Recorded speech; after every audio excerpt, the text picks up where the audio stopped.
Hello everyone, welcome back to Rob's Gaming Table. I'm Rob. I'm Mel. And we're back from Gen Con. Been back for a few days. Had a teensy bit of con crud, I think. I'm feeling better, but yeah, it's been a tiring few days trying to recover from the madness of walking and walking and walking and walking. And people. Which board gamers don't do, generally. But yes, lots of not long sleeps and lots of long days, but definitely was fun. And we're back, and we're going to recap our pros and cons, because people always ask in past years. Some years I do it, some years I don't. We'll talk about things we liked this year, things we didn't. Also, keep in mind, we did not go last year, so we missed 2025. So some of these things we like that might be new to us or we thought was cool, maybe we're already there last year or the year before and we just forget.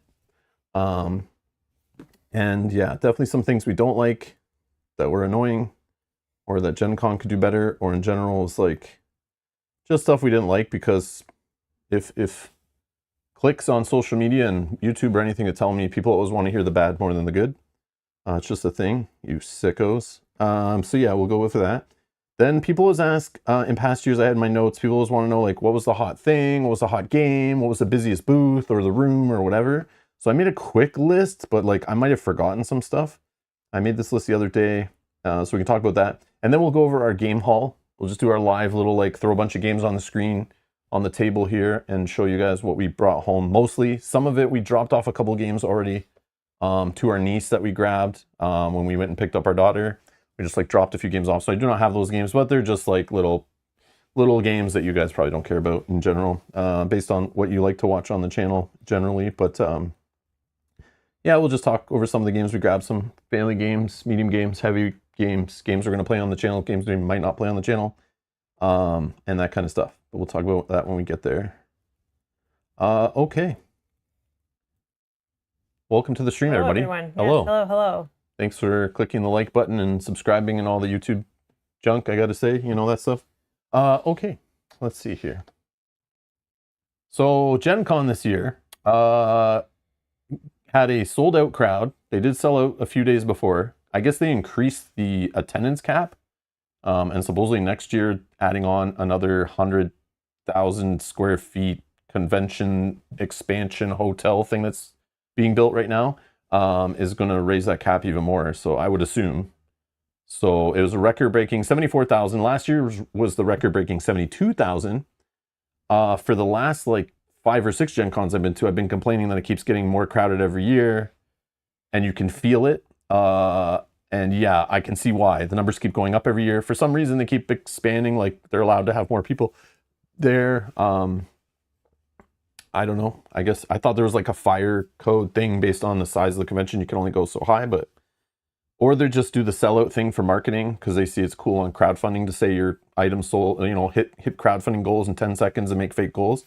So maybe they make a fake limit every year and say we sold out. I don't know how that limit keeps going up if they haven't added any new space, but maybe they did and they can consider that. I don't know.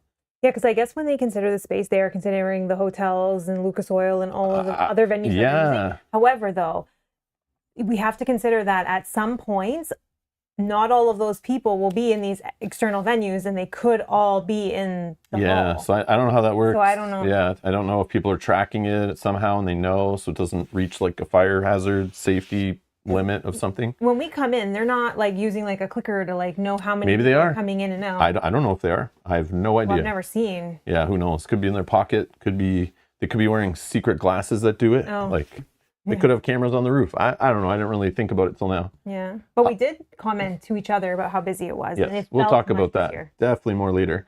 So the annual 4-day convention generated an estimated economic impact more of $83.5 million for local businesses. Yeah, this number is just made up. I've done this before. I used to work for McDonald's Canada, and I remember a couple times I got to go in the war room because I worked on and made an app that allowed them to digitally, like back in the day before, you know, everything was by paper. They used to call in like numbers during McHappy Day to head office, like store by store, and there'd be people literally with phones. I probably talked about this before, but they literally, like, you know, a store would call in at the end of the night And of course, across Canada, like time zones and stuff, they'd be sitting there all night waiting for numbers to come in, and the next day they'd release like a press release. Yeah. Well, I was there the first year. I helped make I made it web-based so all the stores could just go on and input a number in a website. And they still had all these people on phones just sitting there, no phone rang ever. And it was fun. They let me sit in the room just to make sure everything worked. And I just watched them, a bunch of like rich CEO executive people just sitting there waiting for phones to ring, donating their time to help, children's hospitals, Royal McDonald House, all that stuff. But it was funny. I got to see, I didn't sign any NDAs, so I can definitely talk about this. Screw them. But yeah, so then I watched them at the very end after like all the numbers came in. There was still some stores that didn't report, maybe like 100 or something. Some of them were closed and maybe forgot to report or whatever. Mm-hmm. And then the head guy of like Ronald McDonald House or whatever just sat at the front of the room and was like, what's the total number? And like literally I had like a back end. You could just like look at the total number. No one had to add anything. And like literally the year before they were doing it all by hand and paper and stuff. Like not even Excel sheets. I don't know what they were doing. It was crazy. But yeah, then he had the number on the screen and there's just like, I watched these guys, these like executive old men in suits sit there going like, ooh, that's the number officially. We're missing a couple stores. What number looks good though? Like we want to number the press report that looks good. And they would like say numbers out loud and round them and add extra decimals or change digits just to go like, that number looks better. No, this one would look better in the paper. No, but this one sounds better on radio. Like, let's round it up a bit. Let's round it down a bit. And they're just like debating. And I'm watching this, like all my work of making it so I can give you an exact number, like to the freaking, like, there's no way this is wrong unless like human input error, And yeah, they still just came up with some fake number, rounded it, added and all this stuff. And just were like, yeah, that number sounds good. Let's all go home. So this number is obviously the same. There's no way they have any exact idea of every little pack of gum you bought at a variety store on your way from the parking lot to the con that had an economic impact on a store. So they're just making stuff up. But it's like probably within a couple million accurate, but it's just funny. They just like 83.5 sounds better than 81.2. Like, I don't know. This is what they do. I know this is what they're doing. But anyways, it's funny. There you go. Rob, side rant, funny story. So I never take those numbers exactly serious, because how did they know that exactly? They post this like the final day in the evening or the next morning, and like there's no way they know, because there's people from Gen Con like us who stay an extra day. Some people stay an extra 2 or 3 days and go to the zoo and have dinner and hang out with friends. But yeah, yes, it's all about optics. Exactly. Yeah. It's just funny how quickly they're like, this is the number. It's like, is it though? And when we go to these restaurants, there's no like tick box to say we were a Gen Con attendee. Yeah, I know. It's crazy. But I bet somebody in a past year went around and was like, hey, during the last weekend, like, how much more did you do than a usual weekend? But that would take longer for and no way, numbers to come out. Yeah, no way they asked every business or anything. But it's just funny. Yeah. But like, does it make more than that? Like tons more? Like, who knows? It's like funny to think of. But anyways, totally useless waste of your time. Thank you for coming to my TED Talk. See ya. All right. So let's talk about our pros. So I have one here. This has happened, I can think of 2 times out of the like dozen or so times I've been to Gen Con since 2013, I think was my first Gen Con. Maybe 2012, one of those 2. I think it's 2013. I've only done it twice before that I can think of, is learned, like, Gen Con is very busy, very distracting, lots of noise. My brain is always working saying, I should be doing something else right now. I have that like FOMO kicks in sometimes where like, I could sit down and learn this game right now this publisher is trying to show me, or I can tell them, give me the 2-minute pitch because I have something else to go do. There's always something going on that like you can't do everything, and like I've learned to be better with that. But because of that, me actually getting the focus to sit down, try to read a rule book or listen to somebody teach me the rules. Well, there's so much noise going on, people walking by, people walking up, looking at the game, talking to you, not paying attention, phones dinging, cameras flashing, like whatever. There's like just crazy noise, lots going on. And there's the constant like people noise, like a crowd of noise. Mm-hmm. And so I don't usually buy any games or anyone else's games and sit down and actually learn a game and play through a full game at Gen Con. I sometimes think like I could do this at home. So like, why am I doing this here and spending that half hour, 2 hours, 3 hours, whatever the game is, of my valuable 4 days of Gen Con? Why am I doing this? But then I realized like that is kind of fun to do, and I always get jealous that people just go there and play games the whole time and bring their own games even and never buy a single thing. That's a huge thing there. And so this year I did it, and I actually sat down. Mel and I cracked open 2 games and actually read the rules fully. She read the one rule, I reread it after, and we sat down for a couple hours and literally played a couple of the games we got at Gen Con. Fully through in the open gaming area in the middle of Saturday. Yeah. Yeah, in the middle of Saturday afternoon, we just did it. We're like, yeah, let's just do it. We came there to play with other people, but they were already in. The people we knew were already like in the middle of playing games. They'd already pre-scheduled to play with certain people. So we just walked in. We couldn't jump into any games in the middle of them, so we just like sat beside them and on a separate table, and we just cracked games and learned games, and we're playing them, which was crazy. So it was super cool to do that. That was a pro that I did that. That was something interesting. I know some people will probably think I'm a weirdo, but a lot of people just go there to buy stuff, do events, and go home. Like actually like cracking open games and playing them on tables. Like a lot of people do that, but I don't. So for me, that was a pro this year to actually do that. Normally it's like one game. Like maybe someone will teach me their game and I'll play it with them, but... And maybe like a smaller game. Yeah. Right? That's easy to learn. Like I remember the one year we got Lorcana and literally like learned it at the con and then like played it a bunch, and I taught people Lorcana and like... Yeah, I remember that was fun, but that was a very different con for me. No, that was a lot of fun for sure. All right, so another pro I have is lots of exercise. Normally that would have been in the con, but over the last year or so, I've been trying to walk, bike, exercise every day, trying to get my body ready for the 25 to 30 plus thousand steps a day. And we don't truly know the number because when your watch tracks steps and you're carrying board game bags around, it doesn't swing your arm. So I've seen it. The steps are not even close to being accurate when you're carrying stuff, if your watch is the thing that's tracking steps. But yeah, we had some high numbers this year, like a lot. Yeah, we walked a lot. Maybe we had higher years in previous years. I don't know, but this was a lot of walking. But I didn't die as quickly. I wasn't as in pain. My legs were loving it. It was fine. Just my feet were a little bit rough, but it was better than previous years because I was like prepared for it way more than I have in past. So having the exercise felt great. Like I felt so good every day. Like, yes, I got my exercise today for sure. This is great. So that was a pro.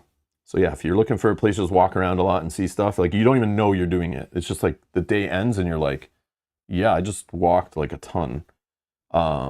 Or climb stairs or whatever, all of it. Yeah, because you go and then the escalator's not working. So it's like, okay, I'm forced to climb these. Another pro was the non-rotating food trucks, which I talked about in the previous stream before Gen Con. We looked through the catalog. Was really cool that this year they picked some food truck vendors and they said they're going to pick different ones each year. Some will be locked in. They picked them based on like what fans have thought in the past years of them. The ones that can actually provide food the entire day and evening, and they need ones that have like gluten-free options and vegan options and all that stuff. So they have a good selection, but it's cool that they actually park them in the same spots every day, no matter whether you went first thing in the morning, middle of the day, or at night. You always knew where you could go get whichever thing you wanted to get. So if the first day or in a previous year you found something you liked, find that truck again, you know it's there, you can run right to it, walk to it, you know you're going to it. You don't have to waste time going up and down aisles. You can look at the legend on the website or in the guide or the app or whatever and find out where your favorite truck is or something you want to try. And then, yeah, word of mouth could spread too. And it's like you always know where that food truck is, which I thought was way cooler than in past years where they like have, I don't know, hundreds of food trucks. And then they would have some in the morning and they'd park wherever. And then midday, they'd rotate them out and the new trucks would all come in. So you never knew where a truck was anytime anywhere. It was like a mess. You'd have to like follow social media of them and stuff, and like I remember coming out sometimes and I'm just watching trucks like drive away and what the hell's going on? Oh, it's truck changing time, so like you can't get anything right now really of what you're looking for, and it was just like really annoying. It made the food trucks feel like unreliable and I just didn't care about them ever. But this year was cool. Like every time I walk by I'm like, oh, there's that noodle truck. Oh, there's a bunch of people eating at that noodle truck. I see them. Or there's this truck that's selling that thing, and they always have that nice spread of whatever on the table that's like ready to go, and like they're ready for you. It's always there if you want to go get it. Everything smelled delicious. Yeah. You go by too. Oh my God. Yeah. Yeah, you want to try everything. Another cool thing, if you saw my walkthrough of the exhibit hall, I was one of the lucky people to actually record this the very first day. So I did my walkthrough of the exhibit hall, and I wanted to do it on Thursday. And we were doing a ton of stuff before that, and we lost track of time. So I had an hour and a half or an hour and 40 minutes left, and I'm like, do you think I can walk through the whole exhibit hall? And I checked my previous video from 2 years ago, and it was 2.5 hours. So I'm like, maybe I could do it if I skip Artist Alley and just do the exhibit hall. Maybe I'll do Artist Alley later, which I forgot to do, by the way. My bad. So I was like, maybe if I just walk faster, not stop and look at things, shut my mouth a little more, so I don't get distracted. Is, trying to do two things at once kind of problem for me. And I did it. And at the end of the hall, one of the coolest things, I'll rewind. On the way down, because we knew Dungeon Crawler Carl was like a big deal at this con, I already knew from Unstoppable. It's one of my favorite solo games, one of my favorite games I played in the last little bit. And I knew they were doing a Dungeon Crawler Carl version of it. And then I knew Renegade Game Studios through emails was going to have a big presence there. And then I saw in the event ticket system, Dungeon Crawler Carl events for the RPG and book signings and stuff from the author and the voice actor for the audiobook were going to be there. That there was going to be people there flooding the con just for that. And I was curious to see, like, when you see them all in cosplay, like, let's get Mel into it. Like, I already listened to like half the first audiobook, but then I was like, I'll get Mel to listen to it with me on the drive down. So we put that on. So Mel got to hear Dungeon Crawler Carl and what it's about, and like, get started on it, whatever. And then the trip, we almost listened to the whole first book on the way there and back. We're still going though. But anyways, so at the end of the hall, of every day, at the end of the day, just like in a Walmart or grocery store or department store, when they're, hey customers, there's 10 minutes left before closing, bring your purchases up to the register, whatever, that kind of thing, over the loudspeakers. And this time, 15 minutes left, they do it at 5 minutes, or 15, 10, 5, and closing. So they do like 4-ish announcements at the end of every day. And this time, 15 minutes was coming. I was walking around, expecting it's going to happen soon. So I stayed kind of quiet. And then all of a sudden, like, instead of the loud male announcers like Gen Con attendees, this guy doesn't come on. All of a sudden, it's like the announcer from the Dungeon Crawler Carl. It's the audiobook guy, Jeff Hayes, announcing that the level is going to collapse in 15 minutes. So grab your purchases, whatever, and then go kill, and all this stuff. And it was like, I understood it because we just listened. Mel understood it. Thankfully, we listened to the audiobook, or we would have been like, what the hell is all this? So we knew the voice. As soon as the voice came on, we looked at each other, we're like, yes. Yeah. And then a bunch of people around who understood, not everybody. You could tell it was awkward at first. We were like, what? What is that?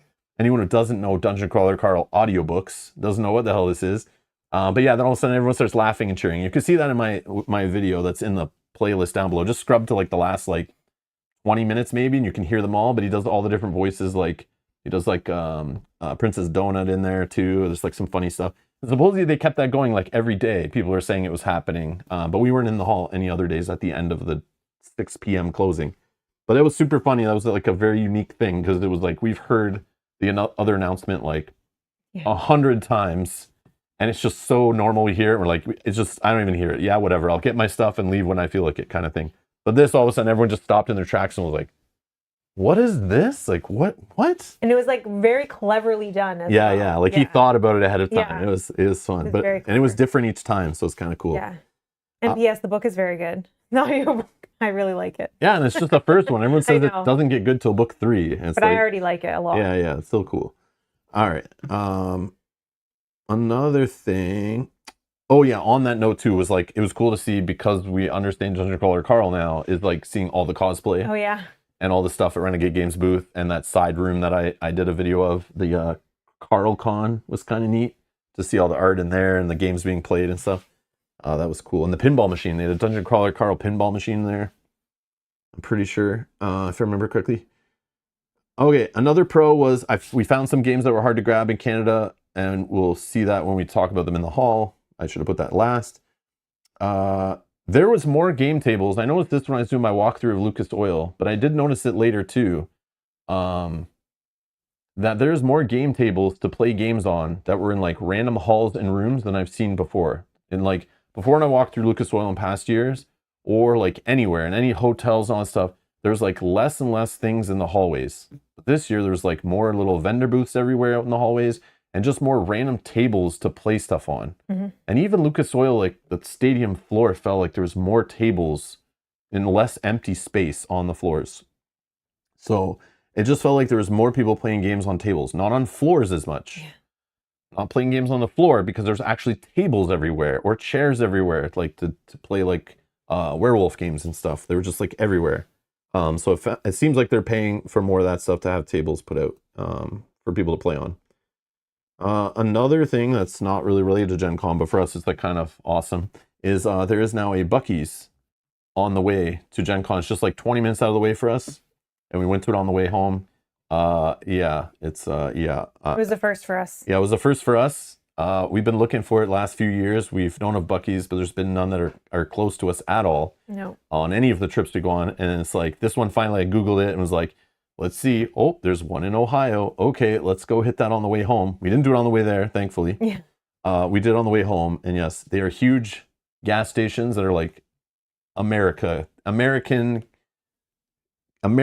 gas stations. They're huge, full of crap from China to buy and tons of junk food, but they also are like competing with like quick service restaurants to try to have like hot, fresh things made in store, like briskets and breakfast wraps and jerky and fudge and candied nuts and all this stuff. And all that stuff was very good. We got like a little bit of everything. Yeah, we had to try different things. Yeah, we got a little beaver stuffy to bring home for our daughter. But yeah, go look up on YouTube Buc-ee's. It's like BUCC-EE''S. It's a beaver is the logo, but they are like, there's a bunch of gas station chains in the US that are competing with McDonald's basically and Walmart. They're like basically a mix of like a McDonald's mixed with a Walmart on an oversized gas station lot. Okay, Will lives in Texas. He's from the home of Buc-ee's, but it has like a cult following. They use like social media influencers to market and stuff. Oh, Janet's here. Hi, Janet. Yeah. Thank you, Janet, for being a member for 64 months. Janet, thank you so much. Says, good morning. Glad to hear you made it to Buc-ee's. We saw Janet at Gen Con and told her what we were doing on the way home. So normally, if you've watched in the past years, we made vlogs or whatever where we drove down and kind of showed off some of the things we stop at. We stop at this like jerky place in Michigan, and we stop at this fudge place in Indiana to get like fresh fudge. It's just like part of our trips. It's like nostalgic. But since Buc-ee's makes both those things fresh on site also, we said let's scrap those other two places this year and go get it both at one. Comparing Buc-ee's to not comparing food, comparing like QSR business mentality is what I compare it to, right? So it's like all about drawing in children, getting people addicted when they're young, using social media, providing not health conscious food in possibly large sizes, not caring about health, but looking to give you like cheap, tasty food and not caring about the repercussions after, like that kind of McDonald's mentality, like just like draw people in from colorful marketing, huge marketing budgets, and then sell them cheaper, kind of low quality stuff. But yeah, Buc-ee's isn't cheap. No, it's not cheap. Cost wise, but it's like, yeah, everything's like made in China in there, and it's like, the food is good though, but it's like, yeah, you're eating like puff caramel stuff and yeah, the way Mickey D's used to be. Yeah. But it's like the same idea. Like they're competing with quick service restaurants in the US, like 100%. They're trying to draw people away from wherever you eat your quick service restaurant food, QSR food in the US. So McDonald's is obviously the big one, but there are others. So it's just competing with that. Like you can walk in, get quick food and go on your way. Like that's a huge thing that McDonald's tries to do, or anything with a drive-through. They're trying to make your food fast and get it to you so you can get on your way. That's the competition with McDonald's. But then also they compete with a Walmart. Like they have just tons of like stuff you can buy for your home, clothes, knickknacks, a bunch of made in China stuff, t-shirts, onesies, blankets. Like, yeah. Yes, Buc-ee's will give you diabetes. It's 100%. I may have caught that just on the way home with the amount of stuff I shoved in my mouth at Buc-ee's. This is correct. Clip that. Yeah, we taste tested some fudge they made fresh there. They let you sample everything. They let you sample jerky. But yeah, it's just like, it feels American, and it's like a fun place to visit on the way home. I'm very glad it's far away. Yeah. Yes. Yeah. Like it was a cool treat. It was cool to bring stuff home and give to our daughter and like get her to try stuff. But yeah, it's like it has like a cult following, but there is other options. There's like that compete with it in the US that are trying the similar business model. There's like a place called Sheets, like SHEETZ, which we saw we're in Michigan on the way down, but maybe we'll try that on a future trip. But they have like the same idea where you can walk up and order a ton of crazy food. And yeah, they're just trying to be like juiced up gas stations. Like instead of walking to a gas station, everything is prepackaged, you know, a couple drink fridges, couple snack aisles, and some cigarettes.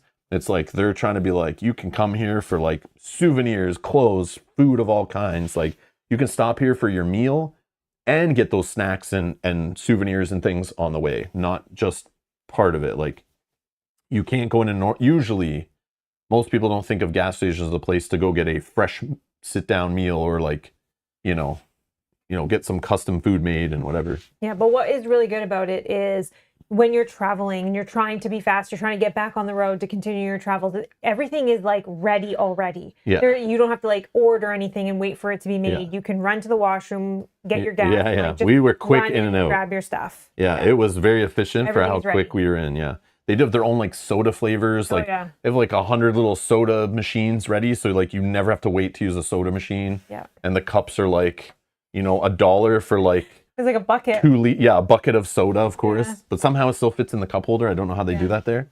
But anyways, yeah. So we talked way too long about the Buc-ee's thing. It was just supposed to be a quick mention. Sorry, the chat is also. Yeah. It's anyone who knows what it is like they understand, and anyone who doesn't know what it is, look it up on YouTube. Or there's another one, Wawa, is another chain, and they're all from like different states, I think.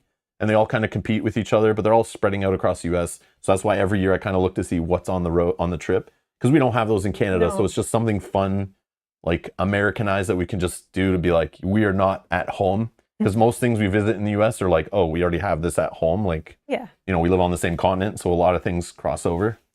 Flying J, yes. Flying J, that's yeah, we've been to a few Flying J's. Yeah. Or Loves. Yeah. Loves are kind of like close, not really. Loves are another thing, like clean washrooms, trying to have hot food, you know, that trucker focus, whatever.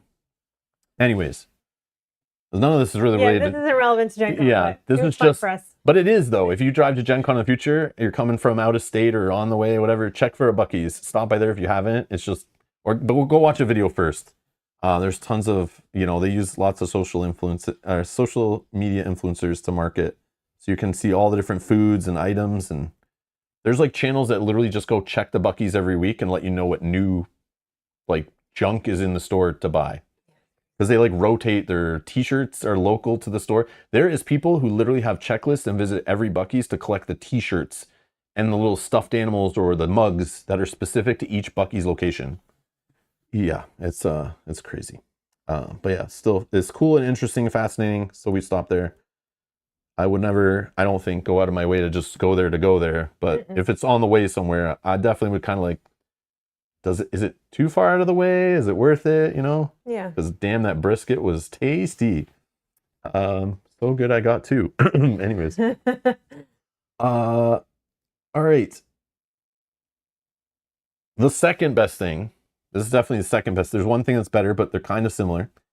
The pro was seeing old friends from past Gen Cons, having dinner with them, or in Mel's case, gaming with them, or me sitting there zoned out watching them game. Well, my brain was fried. But yeah, seeing some friends from 2 and 3 Gen Cons ago, or 1 and 2 Gen Cons ago. I don't know. It's been a few Gen Cons we've seen some of these people and less others. But yeah, we got to see some people from the chat we've earned from Discord and stuff that we know and played with online and seen in person. So that was cool. Past years, I always see every Gen Con I go to, I see someone from a previous Gen Con, whether it's someone I played in a card game tournament with someone from back home that I played board games with past years or card games with. Even I saw one of our local Star Wars Unlimited players we ran into, and he started going like 2 Gen Cons ago when I went. We played a lot of Star Wars Unlimited together, and then he loved it so much he made it a yearly thing and still goes. So it's cool to see him. Just I didn't expect to see him there. He didn't mention that he was going. No, I didn't expect to see him there at all, and I was just like, wait a second, what are you doing here? And yeah, he's been coming every year since. So, but yeah, I always see somebody I know from a previous game, a previous whatever, from a different country, different province, a different state, whatever. But now having people from the channel, from their community here that we've started seeing, and now they found Gen Con either through us or heard about it or decided to go, and we were there also. But then to see them return made me go, okay, I wasn't crazy telling them how fun Gen Con was or how cool it could be, assuming you're okay with large crowds, assuming you have a way to take games home, and assuming you have you can resist FOMO.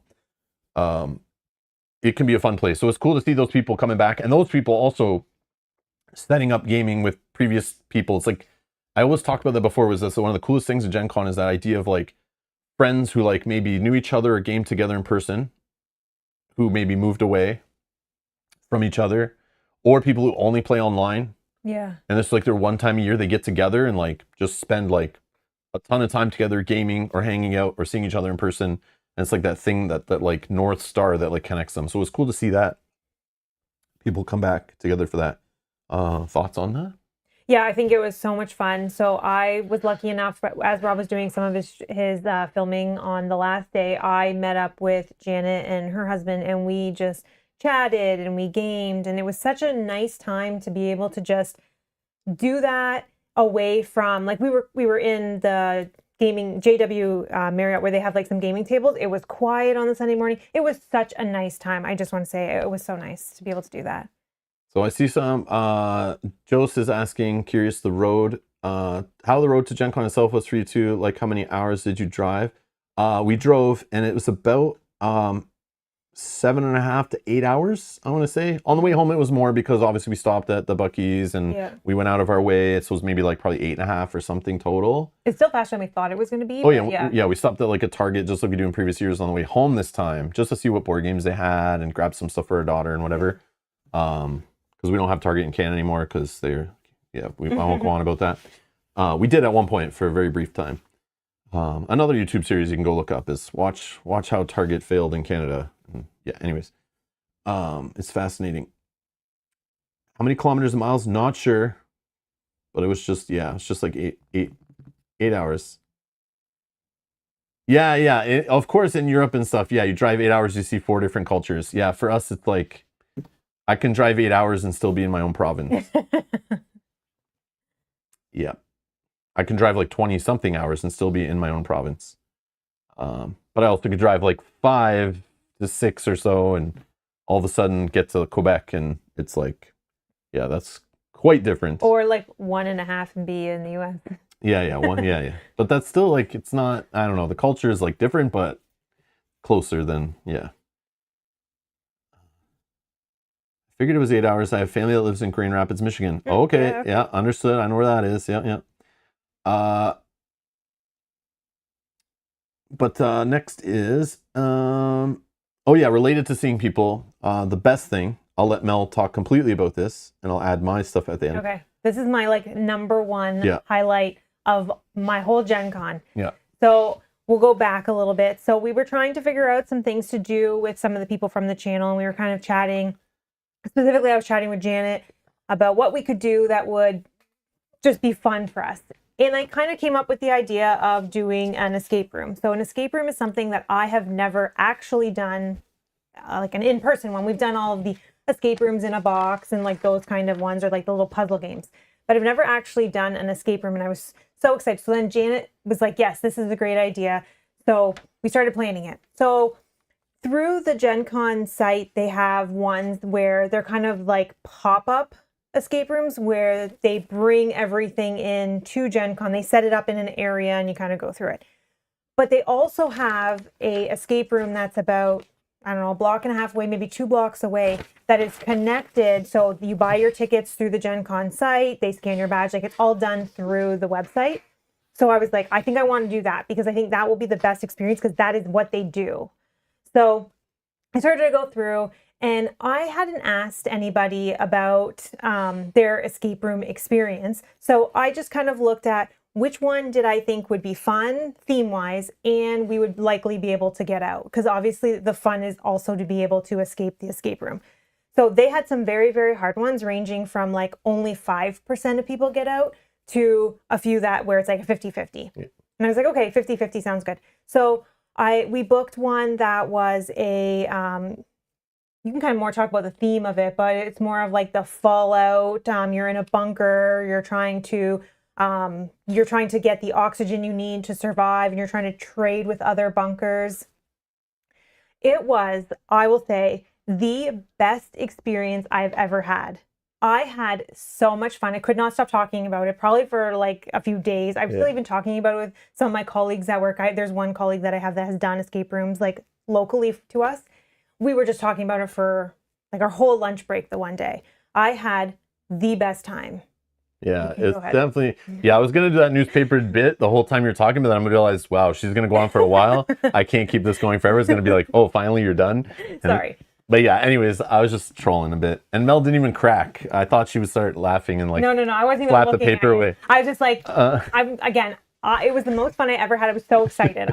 I'm already like, when can I do another one? Yeah, so I'm pretty sure I've done an escape room before, like way back in the day as like a work thing, but I can't remember. But anyways, the theme was really cool. It felt, like it's post-apocalyptic. You're in a bunker, but there's other people in other bunkers, and you need to trade items with them through those like mail tubes. Oh yeah. So you'd put in like, things would come on like a little board that would tell you like, this bunker is looking for 2 pills, and they'll give you some goggles. And then if you can get some goggles, you can maybe trade with this other bunker for this other thing. So you'd have to like find these things in the room through puzzles and unlock things and whatever. And once you found the items, you put them in this tube, shoot them up. And the guy running the room in the next room, I'm assuming, would get them and put in what you need and then shoot it back to you. But there were multiple rooms that were all locked. And I don't know if you guys have done escape rooms or even board game escape rooms, you get the idea. Like sometimes like you got to unlock one thing, but it was cool that it was a group that we knew. Except for one person. Did you mention? No, I didn't mention. So we had people we knew that were in this thing. We were trying to fill the thing with people we knew, but a couple people backed out. So there was, I guess, spare tickets. And we had this one guy who showed up. We were all there. We were ready. They were talking to us. And then this guy kind of ran in late and was like, oh, I'm here. And we're like, who's this? Why is this guy here? Oh, I guess he bought a ticket, even though there's only like one space left or whatever. And he comes in and he's like, I felt instantly, I'm like, okay, I'm cool with this guy here. Yeah, same. But I feel bad he doesn't know any of us. And we're about to do this thing where we got to work together, yelling from room to room. Like, and we all know each other.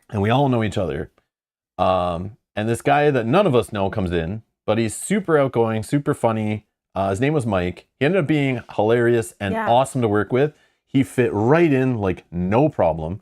And I literally think he was doing escape rooms all day there. I think so too, by the way he was talking. Yeah, I was like, he definitely was doing one. Like we left and he was staying to do another one with a different group. Yeah. But the coolest part was he goes to Gen Con like solo.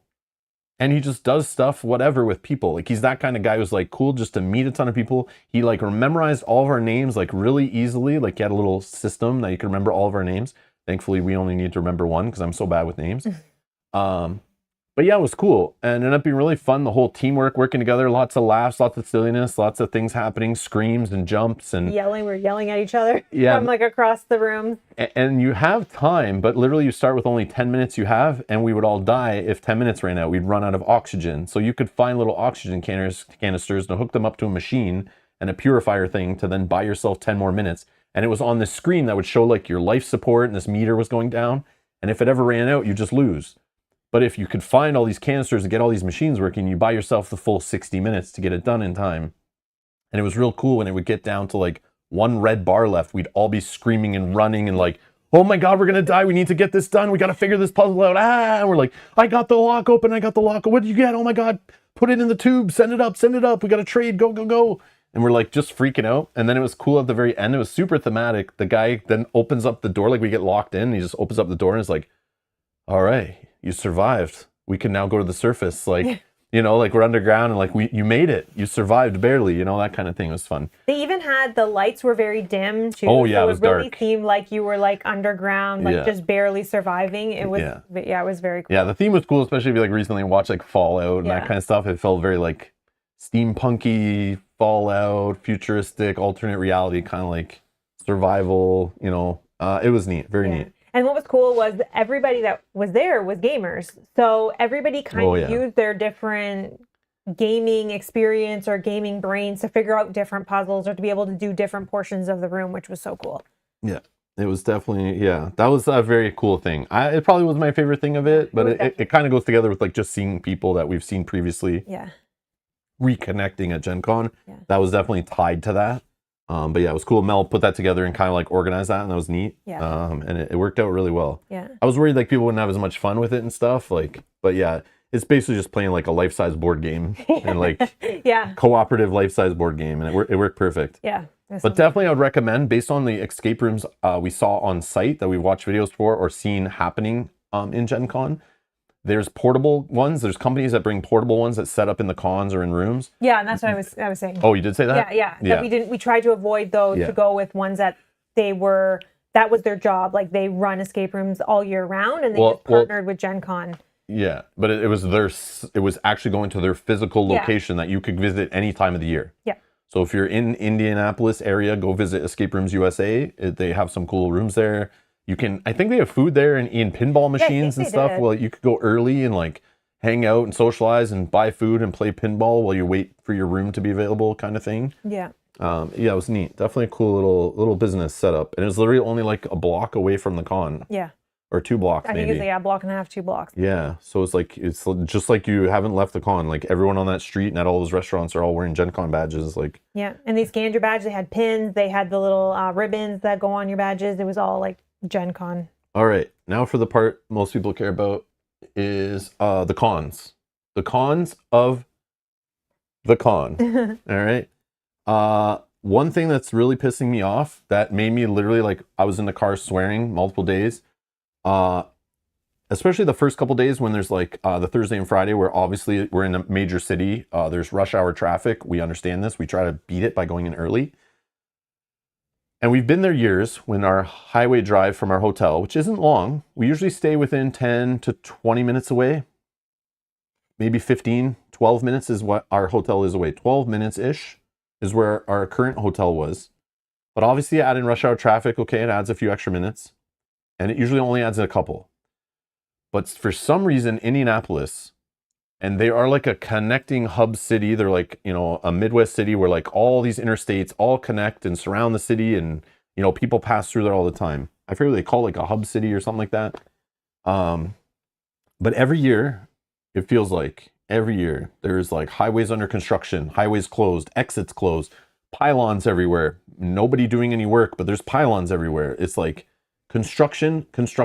Even when the highways were closed, we had to drive through the city. Like the roads that we were taken on were also under construction. Like some moron like decides to do construction projects, and even the detour routes are under construction also. Like I don't even know, man. It was so annoying. It just added so much time to our drive. You could tell it was frustrating people. So people are driving very aggressive and angry. There's transport trucks everywhere, driving in all the lanes. Like here in Canada, certain lanes are not allowed to drive in so that they keep passing traffic like flowing, and it's less dangerous that they're not switching lanes all the time. But down there, like these trucks are just switching lanes, and they're not going faster than any of the other trucks. Yeah, for no reason. They just switch lanes to switch lanes, and it's so dangerous. Yeah. There's like cars everywhere, pieces of cars all over the road, cars driving around us that are all missing bumpers and scrapes on the side. It's just like, oh my God. It's like, yeah, it's just a logistical mess. Like that city is always under construction, like coming in, leaving, getting to the con. No matter where we stay in our hotel, it always seems like there's some construction. Yeah. That's like major construction, not just like one lane closed on some side street. It's like full highways being demolished and rebuilt like forever. It feels like it's been going on. Like there was maybe 1 or 2 Gen Cons in the beginning where we're like, it was no construction. We never saw any because maybe it was happening not on our side of the city. So I've had it where there's no construction, and I've seen what it can be like with no construction on our route to the con, to our hotel, from home to our hotel, all that stuff. But now every year we drive in and it's like just so much longer, so much more annoying, very frustrating. It just tenses me up. It's stressful. Yeah, it's stress, adds extra stress. And I was literally like, why am I coming here for this? Like, what moron schedules this traffic right now? Like, or does this right now? Like, I don't know. They know all the people coming in the city for these events. Like, I'm not sure. I know. I'm not a construction worker or a planner. I don't know. But it's like very annoying. And I've visited lots of other cities. I live in a city. I live next to many cities. I drive to cities all the time to play card games and board games and buy stuff and shop and whatever. And it's like, it's not like that. It's not like that. It's, I don't know what it is, man. Because when they're doing construction in our city or around our cities, they don't ever close the entire highway for like extended periods of time. Yeah. They'll maybe close it in the evening. What like I between find, like 12 and 6 a.m. or something like that, or they'll close like a section of it so you can still use the highway. Or what they do here too, I've noticed on the highways, is they'll actually make extra lanes. They'll take away the shoulders and just like shift the highway like 3, 4, 5, 6 lanes. They'll shift it over and work on like 1 or 2 lanes. And when those are done, they shift it back and work on the other lanes on the other half, you know, like. But they never just close our highways for like months and months. Yeah, it's like not a thing. Yeah, it's like very rarely it gets reduced. The lanes get reduced. Yeah. Like there have been major ones that are like annoying in Toronto. That's like, but those are like once in every 50 years, like a big highway thing happens where they're like, we have to work on and close this highway or put it down to 1 lane in this spot because of like safety reasons. Or they also try to do it on the weekends. They'll be like, okay, on the weekend it's going to close. Yep. But yeah, this is like during rush hour. It's like in a major city that has like all this traffic passing through that state and going through that area. It's like, oh my God, it's like gets worse and worse. I feel every year. And like somebody just does not care. Like somebody up in the high up is just like, we don't care. Just do it. It's like, I feel like some politicians have like relatives in the construction industry and they're just like, put the crappiest stuff on the roads, make them out of paper, and then we'll give you the contract again next year when it all falls apart. We need to redo it again. Like, just to give them work and like to never stop doing work. It's like they just keep going around the circle. It's like the Ambassador Bridge is like that too, where it's like expensive tolls, horrible service. It's always under construction. But no one is ever doing anything. But no one's doing anything. I've never seen a worker. It never gets better. It's always in a horrible state. It's like there is some scams going on for sure. That's what it feels like. We're being scammed. And the taxpayers in that state are probably being scammed too, like hardcore being scammed. But anyways, construction. I don't want to go next year to Gen Con literally because of construction in Indianapolis. Like literally, I don't want to go because of that alone. And a little bit because of number 2. Like I mentioned before at the start of the stream, it felt even more crowded than usual. The 74,000 attendees, the Dungeon Crawler Carl effect, similar to the Lorcana launch year. Every year, we've been going for like over 10 years or whatever. Anytime there is a reason for people to go to the con that aren't regular yearly attendees, and in my memory, I've seen this happen 3 times that I can remember. Once was the 50th Gen Con anniversary, for some reason made everybody who's ever heard of Gen Con want to come that year. And it was crazy packed, insane busy. That was the first year where I was like, oh my God, every single day, every single hour of the day, I'm feeling like I'm surrounded by 1,000 people and I can barely even lift my arms. That's what it felt like. Lorcana's launch year, same thing. Lorcana's launch obviously brought Disney fans who don't go to Gen Con, probably didn't even know what Gen Con was, and were like, oh, this game I'm interested in is launching there. I'm going to go there. Yeah.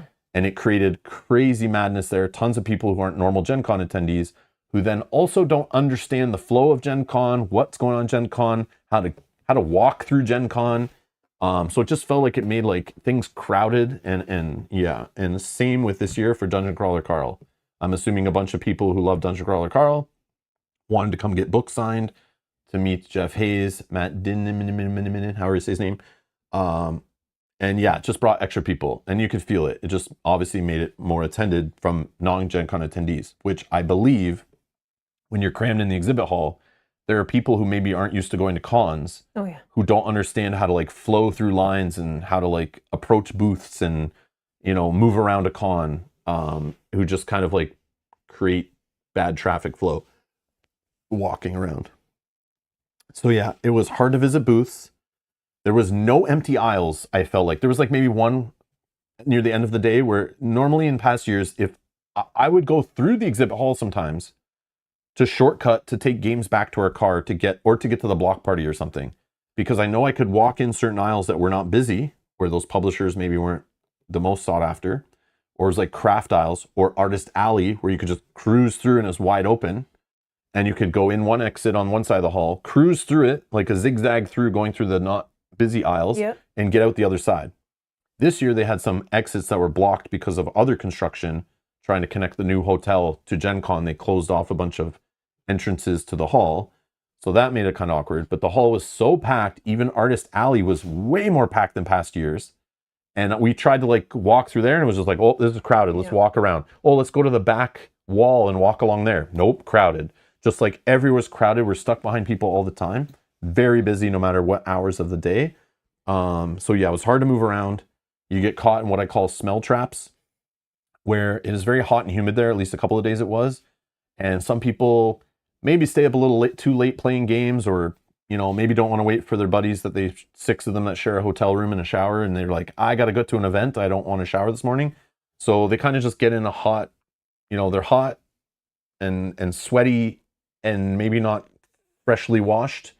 And they just smell, and their clothes smell like they're wet and disgusting and like musty. And a few times I just got caught behind people like that like they just reeked. And because you're just stuck around people and you can't move or turn or go to another aisle because you're just in this flow of traffic, if you stop, you're getting like, your people are banging into you. Like, yeah, I would get caught in these smell traps behind people and literally was gagging. And it's like, usually in past years, if I could smell someone like that in front of me, I would just turn and go down a different aisle or walk in front of them and walk around them, but I could not this year. Like so many times I couldn't. It was very frustrating. Felt a little dangerous, to be honest. And yeah, anything related to being overcrowded or anything? No, the only thing that frustrates me with overcrowded is people that feel the need to walk side by side with the person they're with. No matter what. No matter how thin the area is. Yeah. Just walk single file. You don't need to be like holding hands with your person or linking arms. Like that is just so frustrating for me. Yeah. Yeah. And people that just like randomly stop. So they're on walking, and then they just stop. No reason. You're like, oh, okay. Why are we stopping here? Yep. Or they want to chat. Yeah. Like nobody moves off to the side. Lots of people where the 2 aisles cross and there's a garbage can in the middle. I still don't know why they put those garbage cans in the middle. It's very like not great.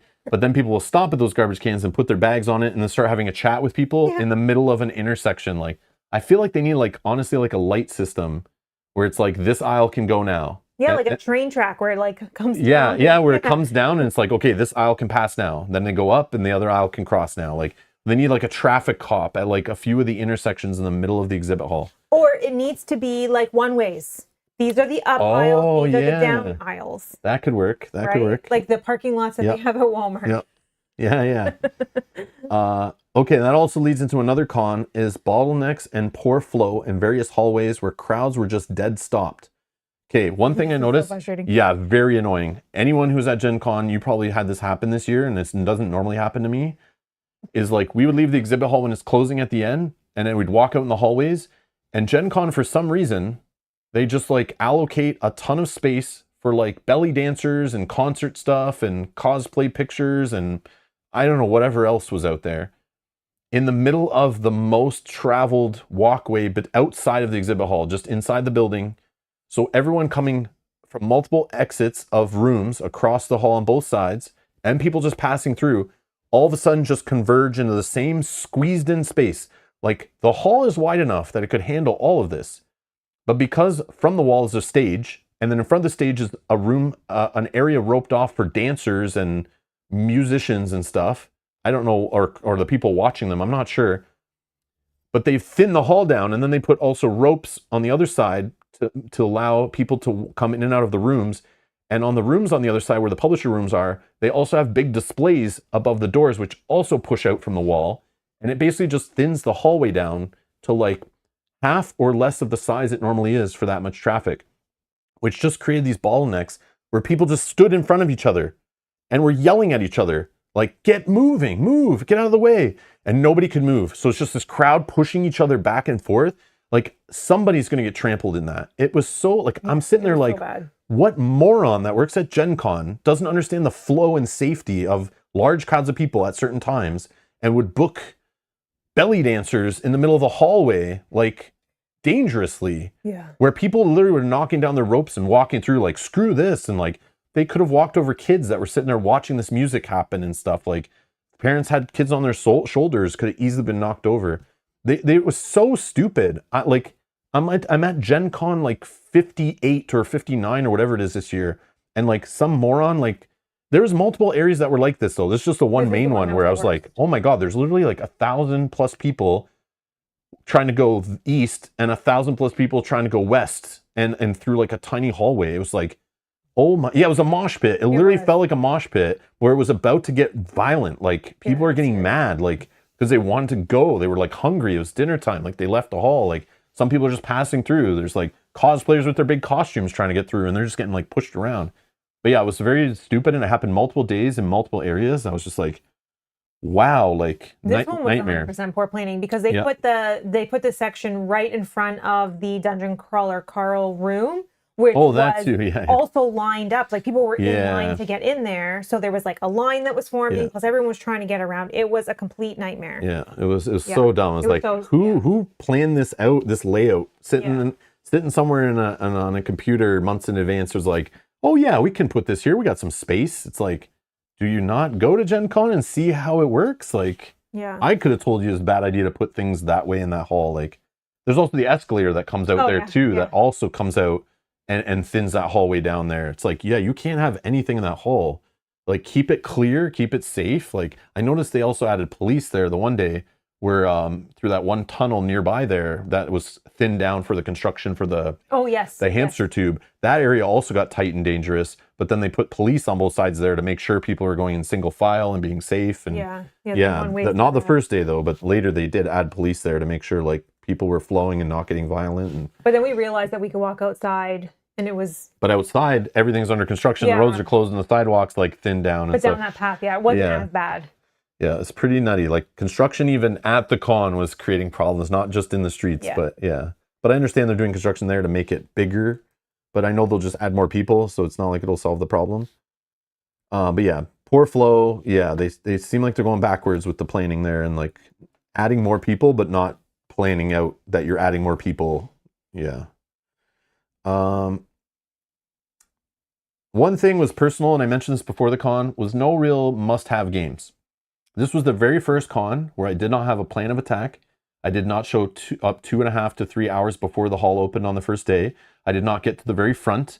I did not live stream sitting in the crowd. I did not walk very fast, not running, walk very fast to multiple booths. Mel and I didn't split up to go grab a bunch of games and get bags full of games and run them back to the car, trying to get all these limited edition, oh my God, these are crazy things we can get early or take home or that we can't get in Canada.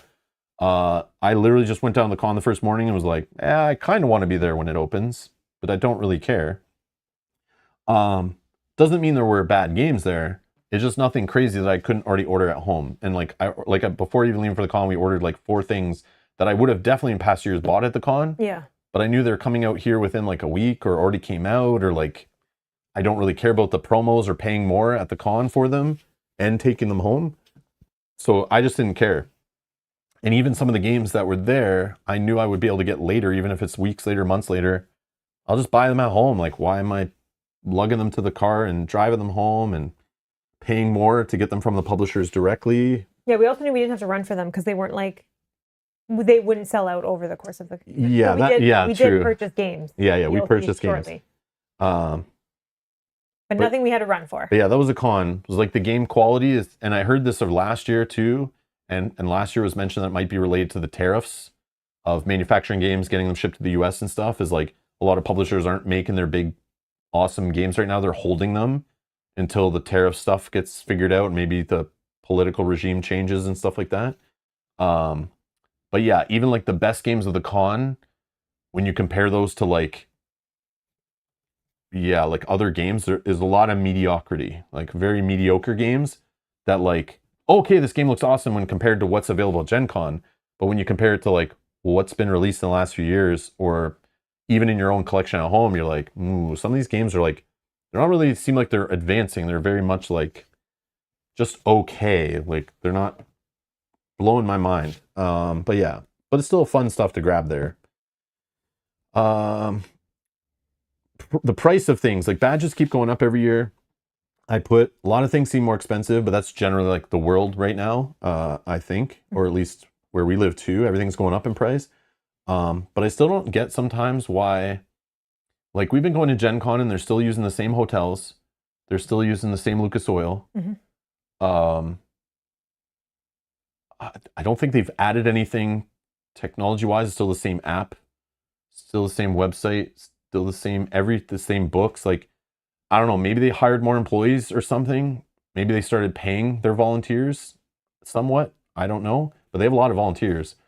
But it feels like we pay more into Gen Con, and I've heard Gen Con booth prices have all gotten crazy.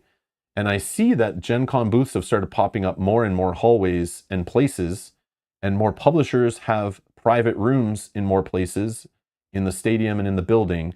So I feel like more money might be coming into Gen Con, but the badge prices and stuff keep going up, and things just seem more expensive there.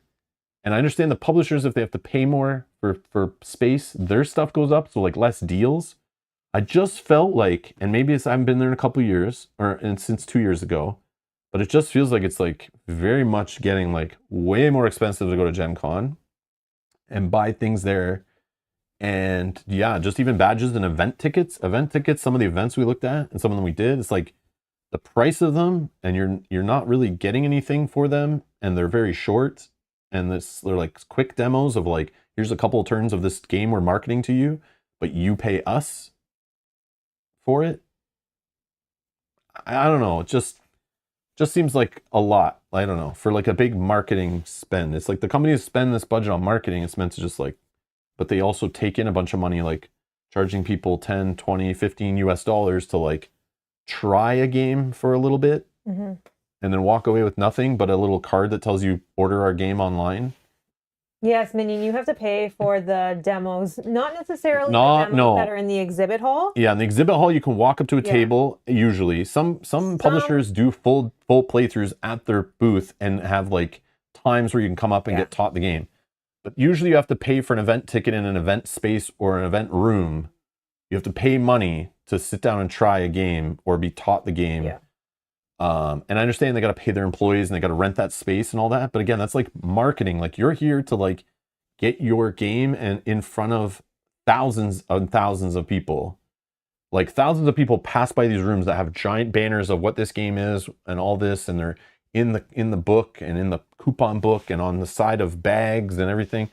Yeah, but they also expect you to go and pay. Like, so you don't just pay like whatever it is now. Badges are like 160 something, 180, something like that. I forget what they are for like a 4 days, which is like, okay, that's cool. Like, I understand you got to rent the space and everything, but it's like, but it's the same space we keep paying for every year, but it's like the badges keep going up. So I don't know. It just feels like, wow, it's like, it's all relative because everything's getting more expensive, but it is a con. That's definitely not a pro for me. But it's just a feeling I had. I might not be exact, but it just feels like I understand they're about to add more space to the con next year. So I'd understand like, okay, paying a little more because there's even more there to see and do. But you also have to pay for most of that stuff you're seeing and doing also. So, and before we used to pay for things and get something. So you would pay to go to an event and maybe you'd get an expansion or you'd get this or that for it. Now it's just you pay, you learn the game, and you walk away. Yeah. But I understand some of the publishers now have to pay people to do those. Like, before, you could just volunteer for a company and demo their games all day and you get a bunch of free games after swag. But now I think they have to like pay these people as contractors. So maybe that's why they're charging more for events. But it just feels like, I remember I used to go in a lot of free ticketed events or a lot of $2 events, and you'd walk away with a promo or like a chance to win a game in a raffle, or like, you know, you'd sit there for a full 2 hours on a couple dollars to get demoed some game, and they hope you go to their booth and buy it after. Like, I don't know. It just feels like it's all, they're just, But I bet the con's getting more expensive for them too. So that's why prices are going up. But in general, it's just more expensive. Everything's more expensive. And it seems like you're just, the same offerings are there. Like, it's not like, oh my God, everything's like way more improved. Like, you know, it's, oh, they built a giant parking garage next door that's free for everybody. Like, oh, okay, I understand why we're paying more now. Like, you know, it's not like that. But yeah, another con was Gate 10 parking. This is the first year, I'm pretty sure, that I used Gate 10 parking officially through the event system. I just did it to do it. I've parked at better places before, but I didn't know. I was like, I'll just do it. There was one available. I was like, it's for the 4 days. Let's just do it. It's not much further away than we parked before. I'll try it out. Yeah, we were fine with walking the extra distance. That was fine. Yeah. But we've walked further. We've walked shorter. It's fine. I don't mind walking. We've been shuttled. We've been golf cart driven around. We've parked at Lucas Oil really close. We parked at the mall parking next door, walked through the tunnels, all that. So we've done a bunch of different parking. And I know you can use like Spot Hero or something to park locally on streets sometimes, find random spots if you go really early. I know that's the thing. But Gate 10 parking, it just seemed like the main thing was the employees at Gate 10 parking, all the people at the gate who are running the entrances, exits, the shuttles, the people guiding you to where to park in the lot. Everyone was confused. Multiple days, not just the day one where it's like, oh, it's my first day on the job. It felt like almost all 4 days, there was multiple employees at multiple points of this parking process that was like their first day at work and didn't know what the hell they were doing. And when something where hundreds or thousands of people are parking at a parking lot or multiple parking lots that are all being run and have interconnected shuttles between them, and a lot of people are coming in and going at the same time because of when the hall opens and when the con ends and closes and opens, you need that system to be efficient so that you're not waiting on a line on the street for minutes. You're not driving up and there's no one there to sign you in, get your ticket, scan your QR code. They're confused. They don't know where to send you to park. They tell you to go drive to the next guy once they figure it out. And the next guy goes, oh, I don't know which way to tell you to go. I think this way. And then you go there and it's like all the parking's full and you're just like, what is this? And then nobody can back up. Yeah, it's just like there were so many bottlenecks at the parking. And then the shuttles were like, there's too many people crowded waiting for shuttles. And I know the shuttles are small and there was multiple shuttles, but they can't take the whole crowd at once. So you could walk in 15 minutes or you can wait for the next shuttle and not even get on the shuttle. And then the shuttle, they jam 100 people in this tiny shuttle. And of course, it's hot and humid in the Indiana sun. And yeah, the smell traps are there. So Gate 10 parking was not great. I don't think I would do it again. I would rather pay a little more and just park at Lucas Oil. Mm-hmm. So you're closer. They just don't have in and out privileges, I'm pretty sure, at Lucas Oil. That's the only disadvantage. At Gate 10, you can go in and out, leave and come whenever you want. But again, you'll probably be waiting to get in. Yeah. But Lucas Oil is pretty good. There's multiple entrances. You can just get into the stadium parking lot, park wherever. It's closer to walk your games back and to and from. It's just also not covered, but neither was Gate 10 wasn't covered or anything. No.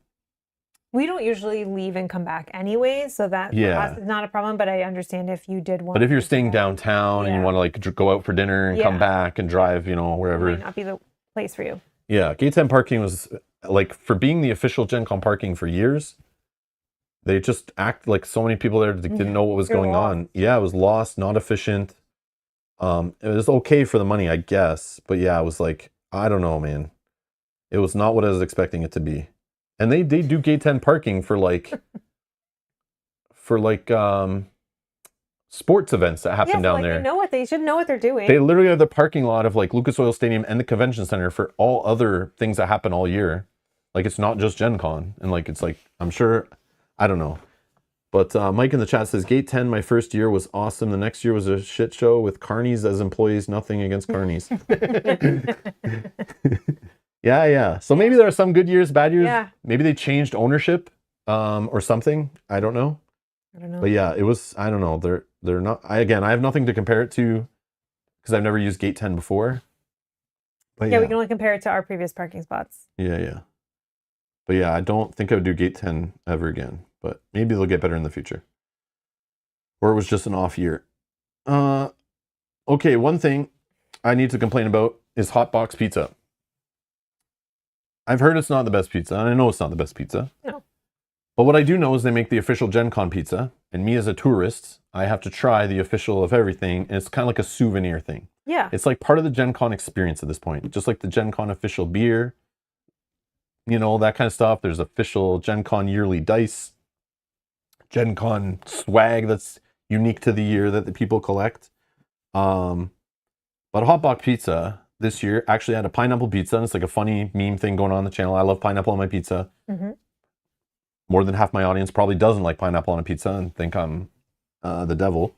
But I love pineapple on pizza, and they had a spicy pepperoni. They had I love honey hot sauce, and that was drizzled on top of it. They had a spicy pasta sauce or whatever was the sauce on it. And it was like pineapple, decked out in pineapple. I had to try it. But I would get in line for it and wait in line for it and get up to the front, and they would never have it. And I heard that a lot, that they were always out of it. People would walk up trying to order the Dragon Lao, however you say it, pizza, and they're always out. So it obviously was either popular or they were not making enough of it, because they always had pepperoni and cheese ready. Yeah. So that means that pepperoni and cheese had to be made in some ovens with some ingredients. But for some reason, they're spending their effort making that and always having that, when they should have been not making that as much and making more of the pineapple pizza. So for me, something was wrong there. But you had one job, Hotbox Pizza, is to make sure you have the official Gen Con pizza for anyone who wants to walk up and get the damn pizza, no matter what flavor it is. And it's not the first year it's been like that. So obviously it was popular, or they just were not making enough of it, or they're just hoping you spend money on cheese and pepperoni because it's cheaper for them or something. And because now you've waited for 10, 15 minutes in line, and then you get to the front and they tell you they don't have it. Yeah. So now you're like, do I walk away and go wait in another line, or do I just take what they have, the pepperoni pizza? Yes. And Claudio's in the chat saying, Jesus, this is no pizza. Please don't call it pizza. Yes, I know. I know it's not the best pizza. Is it like... No. It's very like Domino's, like feels like a little mass markety, like not the greatest pizza. Or like Little Caesars, I think. Yeah, like it feels not great. Like I've had a way more better pizza at other mom and pop shops and stuff like that. But yeah, 100%. But it is the official pizza Gen Con. It's right there. I can walk out of the hall and it's at a booth and it's usually ready. You can walk up, wait in a small line usually, because there's multiple lines usually, and grab it, try it. Okay, it's cool. And it usually has some unique toppings on it that aren't and it's voted on by fans of Gen Con. Which toppings get put on and which pizza is the official pizza. I don't always grab it every year, but this year we were excited. It's just a funny thing to do, okay? So yeah, they never had it when we went up the first few days. Very annoying. And then one time Mel was playing board games on, I think, Saturday. No, this was Sunday. Sunday. Yeah. And I ran some games back to the car, and then I'm like on my way back. And thank you to those who were yelling at me. Hey, Rob, love your stuff. Whoever you were when I was running by, there's a few people. Thank you. But I was running back to try to get back to Mel. And then I noticed I was walking by Hotbox Pizza. And I was like, oh, the line's not that long. Let me just run up to the booth from the side and ask this lady who's standing here, hey, do you have any of the pineapple pizza? She said, I don't want to wait in line if you don't, because for some reason you just let people wait in line and get up to the front and tell them there's none left and hope that they'll buy a different pizza. And she said, yeah, it's going to be here in 3 minutes. So this is the crazy part. They do not make the pizza at the booth. They have just 100 of these like little, like those, what are they, like hot box things where you just like open it and you can pull it out. Yeah, they just put a hot pizza in there and close it. They basically have the pizza delivered from down the street. There's like warmers, I guess. In a little Saturn, like a 4-door Saturn sedan. Like a pizza delivery guy. Yeah, it's literally a pizza, not even a truck, not even a van. It's a pizza car, like an Uber. A little Uber car comes driving up and pulls out a couple like delivery bags with maybe like 10 to 15 pizzas in it and just drops them off at the booth, and then they put them in those warming racks and close the doors on them. And that's their hot, fresh pizza they're selling you. Which seems like a weird system. 100%, I agree. Yeah. It's a very weird system. Surprised they're not making them on site or something more efficient. I don't know. It's weird. But maybe that's why they run out too. So I said, okay, I'll go wait in line because it'll be 3 minutes. So there's 2 lines. I wait in one line that's shorter. Obviously, I get in the shorter line. And I'm looking around. There's no signage. Everything's just advertisements for the cool Gen Con pizza and the cool items they have there. Okay, cool. So I wait in the slightly shorter line. I get to the front. And Karen, who's working behind the counter, I'm assuming that's her name, I said, hello. This lady over here told me you would have more of this pizza in 3 minutes. It's been more than 3 minutes. I'm okay if it's a little more than 3 minutes. But I would just like to order a piece of that pizza and stand to the side and wait for that pizza to arrive. I'm fine. She then looks at me with the most attitude ever and very rudely tells me, excuse me, this line is not for the pineapple pizza. That line is. And I look back and the line that was slightly longer is now even longer and is not moving. This second line, what they're doing is anyone who wants the pineapple pizza who comes up to the front, they tell them to get in that line. There's no sign saying this is the line for the pineapple pizza. There's no signs for any line. and they tell people to get in that line, and that line, they do not take people's orders until the pizza shows up. So they don't just take all your orders and give you numbers, and when the pizza shows up, they then call order number 2, order number 5, come and get your pizza. No, they literally have a lady standing in front of a register, basically closed, staring at you until the pizza arrives. Then she goes, "Can I take your order, sir?" So then the line starts moving. So I get in the back of this line, but thankfully there was a couple dudes who heard this lady being super rude and stupid, and I was fighting back with her going like, where does it tell me that line was the pineapple line? Like, are you telling me people get to the front and you're just sending them to the back of that line? What kind of system is this? Is this your first time ever being at Gen Con? Like, knowing Hotbox Speaks has been there for years. She gets so rude with me, but these nice guys in the line behind, they hear it, and as soon as I turn around to go in the line, they're like, dude, you're with us. And they just let me butt in line. So I was like, thanks guys, you're awesome. So I get in line, I'm like now 3rd or 4th in line of the other line. So yes, sorry for everyone but I also waited in the line for a while. But anyways, I don't know, they liked my attitude, I guess. Yeah. So they let me butt in the line. Then here's the best part. The pizza shows up, then the register in front starts taking orders, and no friggin' joke, Karen on register 2 goes, "Okay, I can now start taking pineapple pizzas on this register too." So then the line, that big long line, now starts splitting into 2 lines, and I literally walked up on purpose. I walked right back up in front of her and was like, "Hello, I would like to get pineapple pizza, please." And she's like, "Okay, no problem." And literally takes my order and acts like she doesn't know who I am. I'm like, what kind of system is this? And yes, and the girl with the pizza is the one who gives me my pizza, the one I talked to originally. And I'm like, yeah, this is great. This better be good pizza. And she's like giggling because she knows what's been happening. And I'm like, yeah, I just walked away. The pizza was good though. I love the spiciness. I love the pineapple on it. I love the pepperoni being spicy. I love honey hot sauce. It was actually really tasty. I might have just been very hungry. But screw Hotbox Pizza. I'm never ordering there again. Screw Karen in her booth. She was super rude. I feel bad for all the employees that work around her because this lady had attitude. And it's like, man, it was like I was very inconveniencing her. How dare I try to order pineapple pizza at her register before it arrives? But I'm okay to order it after it arrives. Like, what the hell is this? Anyways. Yeah, she had the button there, clearly. Yeah, I was like, I didn't understand what's going on. I was like, she's like, is somebody filming me right now? Is this like one of those like, haha, we gotcha kind of like, you know, punked me shows? Like, I don't know.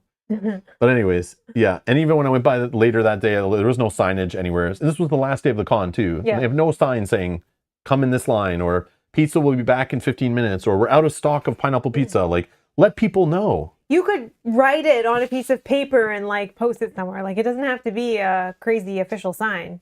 Okay, small one, and I don't know why. Maybe somebody can let me know. But I noticed this on the drive home. I was thinking about it, and I forgot to mention it. There was no balloon sculpture this year. Oh, I knew that there was not going to be, but I just don't know why. I don't know why either. I did hear that. But that's a con, because that was always something cool to watch, a balloon sculpture being built that's like a ginormous dragon or crazy stuff being built, and there was no balloon sculpture in the hallway. You would think that would make the hallway more open there, but it didn't. No, I was going to say, I wonder if they didn't have hallway space. Yeah. I don't know. So the hallway should have been more wide open where the balloon sculpture was, but it wasn't, and I don't understand why. I don't know. Anyways. They just filled it with more stuff. Another problem, not Gen Con's problem, but was a tornado warning and torrential downpour that happened on Saturday. And this was kind of crazy. So Mel and I'll try to be as quick as possible on this. But for anyone who doesn't know, I watched just YouTube videos the other day that were on the local news down there to see what was happening. So after Mel and I learned some board games and played some board games in the open gaming room on Saturday, where a bunch of people we knew were playing games all day, we were like, let's go carry some of the games we bought back to the car. Because now we're hungry. Let's go get food. Let's go take stuff back to the car. So we're walking back to the car, and we get outside by the block party, and we see it's cloudy out. Like there was rain warnings coming. We're like, okay, but it's not raining yet. It was like spitting very lightly, very lightly spitting. But when we walked out, something strange was happening. All the food trucks, one by one, were leaving. And I was like, what is happening? Yeah. Weird. And all the booths outside that sell coffee, alcohol, noodles, soda, whatever, we're all closing up. We're all closed up. And I was like, this is like weird. The world's ending. What is I've never seen this before at Gen Con. All of a sudden, all the trucks are driving away, and we start walking in the spit. And I purposely have bags that are like keep the games waterproof. That I brought extra bags to carry that would handle rain. Yeah. So we were like, let's walk ourselves back to the car. It's just spitting, so we were like, let's go. We'll walk through it. As we cross the street where the food trucks are, we start walking. All of a sudden, no joke, within 10 to 15 seconds, down to my underwear, my socks, the soles of my shoes were sponges holding 20 pounds of water. The torrential downpour that happened all of a sudden was so loud, just the clouds opened and the rain came down like so fast. like water droplets this big splashing off my arms and my head. And I was grabbing my bags and like trying to hold them closed, and I was soaked. Mel was soaked. Like there was nowhere for cover either, so we just started running to the car. And we're already like 5 minutes away from the con. We could have probably ran back, but we still would have been soaked. We're drenched, so we're like, let's just keep going to the car. We have another 10. I start running. Yeah, it was still running for like 10 minutes or whatever. Get to the car, and we're drenched. We throw our stuff in the car. We hope our games aren't soaked. I hope my camera equipment, my bag isn't wrecked. And I was like, oh my God. And then we get in the car and we're like soaked. We're like, well, we can't go back to the con now. Like, I don't even know how we're going to dry off. Let's just go back to the hotel. So we go back to the hotel and we're like, let's go back to the hotel and change. We'll shower, we'll dry up, and maybe we'll go back down to the con, seeing how it's going. But when we're at the hotel and I'm going to the bathroom, changing, whatever, Mel's looking at her phone and she's like, Rob, did you see there's tornado warnings? Look at this stuff people are posting on Facebook or whatever. She's showing me these videos of and these tornado warnings, and she's showing me people, and I started looking up online and seeing that people in the Lucas Oil Stadium, there's tornado warnings happening on the speakers, and people are going in underground shelters to hide from the tornadoes. And I'm like, oh my God. This is never, like, we've been to so many Gen Cons. I've never seen this before. No. I've barely ever seen it rain at a Gen Con, ever. We even commented about that earlier that day, that it barely rained. Yeah. And it was like overcast. Yeah, I feel like there's like a safety dome over the city. One time it happened on a Wednesday night before the con, where it started to rain a little bit, so we just left early, but it was like block party, nothing crazy. The con hadn't even started yet, really. But yeah, go look up like Gen Con tornado news or Gen Con rain, roof leaking. So basically, let me show you this here. Oops, sorry. Okay, here's a clip I found quickly with some Googling. This is the gaming hall by the exhibit hall, and there were multiple roofs that started leaking and pipes that started bursting because so much rain happened. That rain just started coming. Oh my God, the tornado broke it. Yeah, like the sewers were backing Media up. could not be loaded because shut the hell up. Refresh. That always fixes it. So look at the water. It is raining. So we're getting poured on outside at this time, running back to our car. And little did we know, inside the hall, multiple halls, people are getting rained on. Board games are getting destroyed. People are panicking. And it's just flooding. And this was also happening underground in Lucas Oil, where they had people go for the tornado warnings. I saw a video of pipes breaking down there and flooding, and water just started flooding in on people who are like underground hiding from a tornado. So instantly I was like, we're not going back to the con. I don't know, is Gen Con over now? Like, what is happening? I know, because like, how are they going to recover from this? Yeah, and we're like, we're not going back. So we just like stayed, dried off. We did some shopping at a local store that we had to do. We're like, let's just get some stuff done today. Had dinner. Yeah, went and had dinner. Went back to our hotel, chilled, but it was not the usual Saturday we have at Gen Con. That is for sure. That is for sure. I didn't have an extra pair of shoes either. And my shoes, I could not have worn them again. They were like, even my socks, I was like wringing out my socks. Yeah, we had like the hair dryer from the bathroom in the hotel, like in our shoes, like trying to blow our shoes out for like sitting there for like 10 minutes trying to dry them out. It was crazy. Yeah, it was crazy. Now I know. Bring a second pair of shoes, just in case. You never know. Yeah. So yeah, it started raining on people. Crazy thing, a pro I have to give to Gen Con. When we came in the next morning, I went to all the areas I saw in the pictures and tried to see if I could get video or like what was happening, seeing if like there was areas roped off where it was flooding. And nope.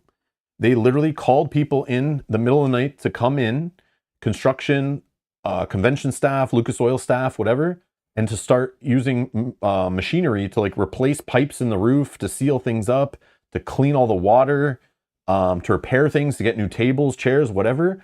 And everything was put right back where it was, and you couldn't even tell the next day. Like, I had no idea. I was like, I swear this happened. And I'm looking at video on my phone of where it rained, and I'm like, this happened right here, and there's nothing.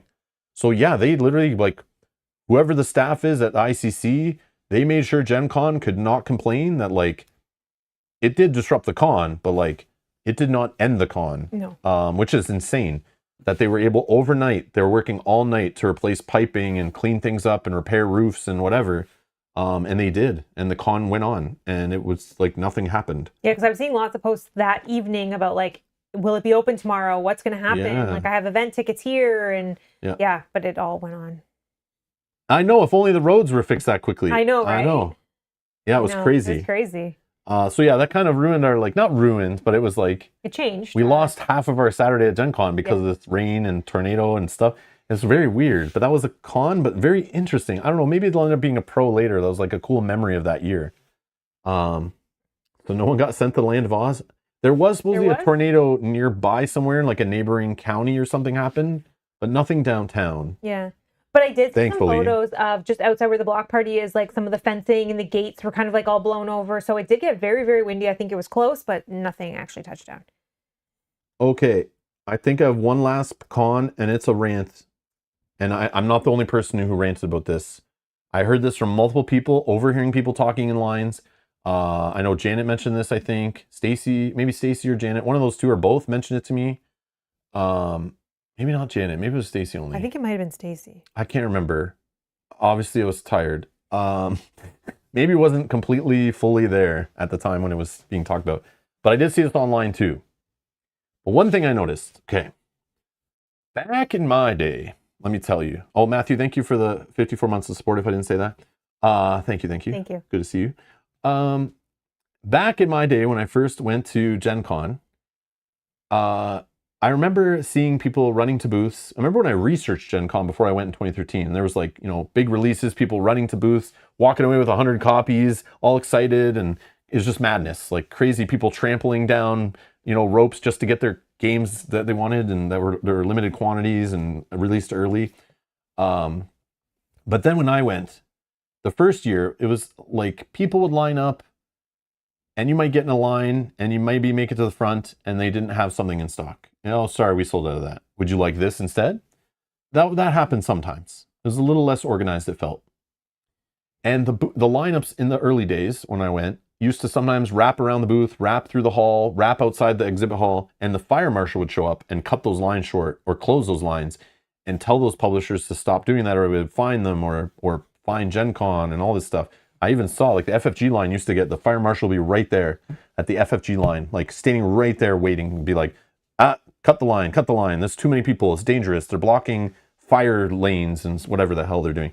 But anyways, then a couple years in of going to Gen Cons, I noticed something cool happen, an evolution. They started learning and improving and getting smarter. They would let lineups happen at booths, especially booths that are hot booths with limited stuff. You could get in a line. Sometimes they'd even use booth space for lineups now. And they'd have turn, what do you call that? Like the bank lines, with the ropes. I forget what that's called. Not turnstiles. What's that? Like, there's a name for it, like bank lineups where they got like the ropes and you line up in the zigzag. A lot of the big hot publishers would start renting larger booths and using a quarter or half of their booth just for those lineups, so that you were not blocking any aisles, and they would just have you line up, and then you'd go buy your stuff when you get to the front of the line. Okay, they were learning, and it was advancing. Cool. Then even better, they would learn, and they started having employees walking in the line or waiting at the end of the line who would be fully aware through either their phone or someone walking up, another employee telling them from the front of the line where you buy your stuff.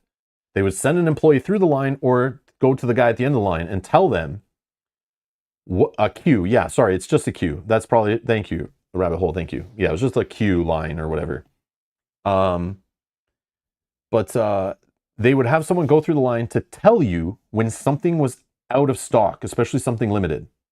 And the best example I had was, I remember Asmodee /FFG used to have a dude with a pole, and on the top of his pole would be a laminated picture of all the exclusive things that were new there for sale, whether it was a board game, an expansion, a play mat, special dice, whatever it was. All the cool stuff would be on this like laminated two-sided sheet showing you what's there and how much it was.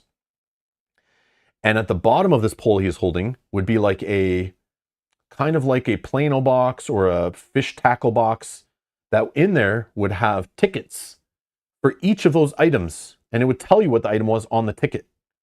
And the amount of tickets in that box were exactly the amount of items they had, or the quantity of items that they had. The tickets quantity matched the quantity of the item that was for sale. So what they would also do is they would let you take a ticket if you wanted something, and you didn't even have to wait in line. So if I just wanted a expansion pack for a game, and that's all I wanted, I didn't have to wait in this 30-minute line, 1 hour line. I would just grab the ticket and I come back during dinner time later when no one's at the booth and walk right up and buy my thing. Or on the top of the guy's pole on that sign, they would cross out what things were sold out or put a sign on it, sold out. So you could walk up and you don't even have to get in the line. You go, oh, you're sold out of that and sold out of that? Thank you. Oh, you'll have more tomorrow? Thank you. So you didn't waste your time. They were respecting people's time and still making their sales. Mm-hmm. Wow. This sounds very customer focused, very respectful. I will spend more money at these publishers. I love it. And I was great. And then, I don't know what happened this year. I went to Asmodee's booth. I went to different booths. There was one booth I saw doing it. Maybe there was a couple others that were doing the ticket thing. But not a single damn booth had posted anywhere obvious. And these are booths that were getting wrapped around, lined up, big lineups, and slow moving lines. A lot of them were slow moving lines.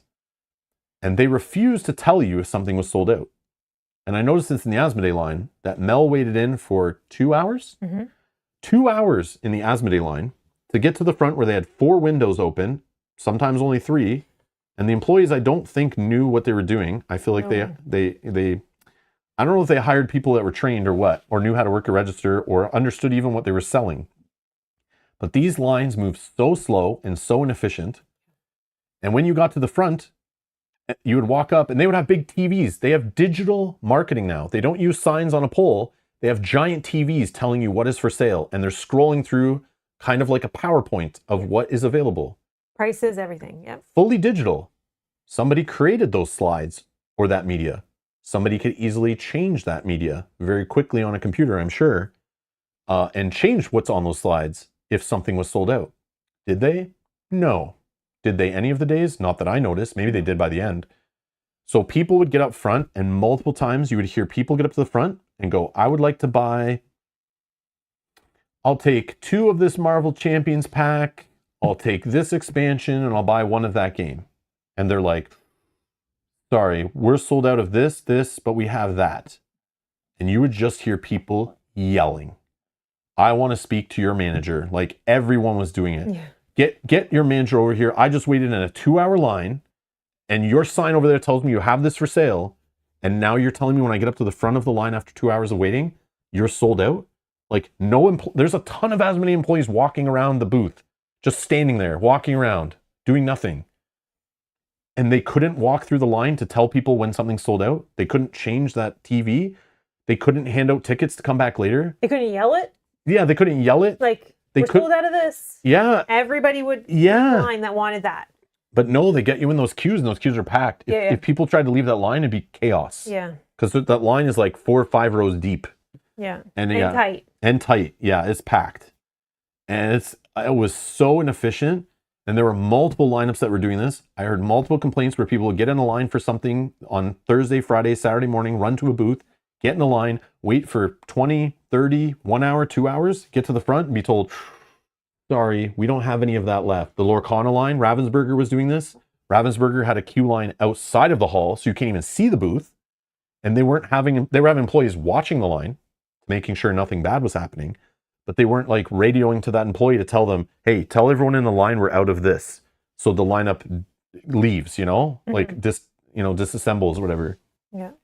So they regressed. So as Gen Con I watched get advanced and publishers got better with it and were respecting people's time, now they weren't doing that. They were just, and what I think is happening, I don't know if I'm the problem.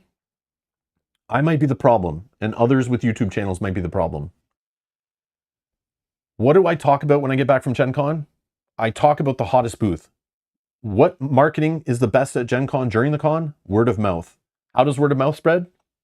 When someone plays a game that's awesome, when someone sees a booth that's busy or sees a game super interesting, and there's a lot of madness around it, and people can't get copies, word spreads when something sells out.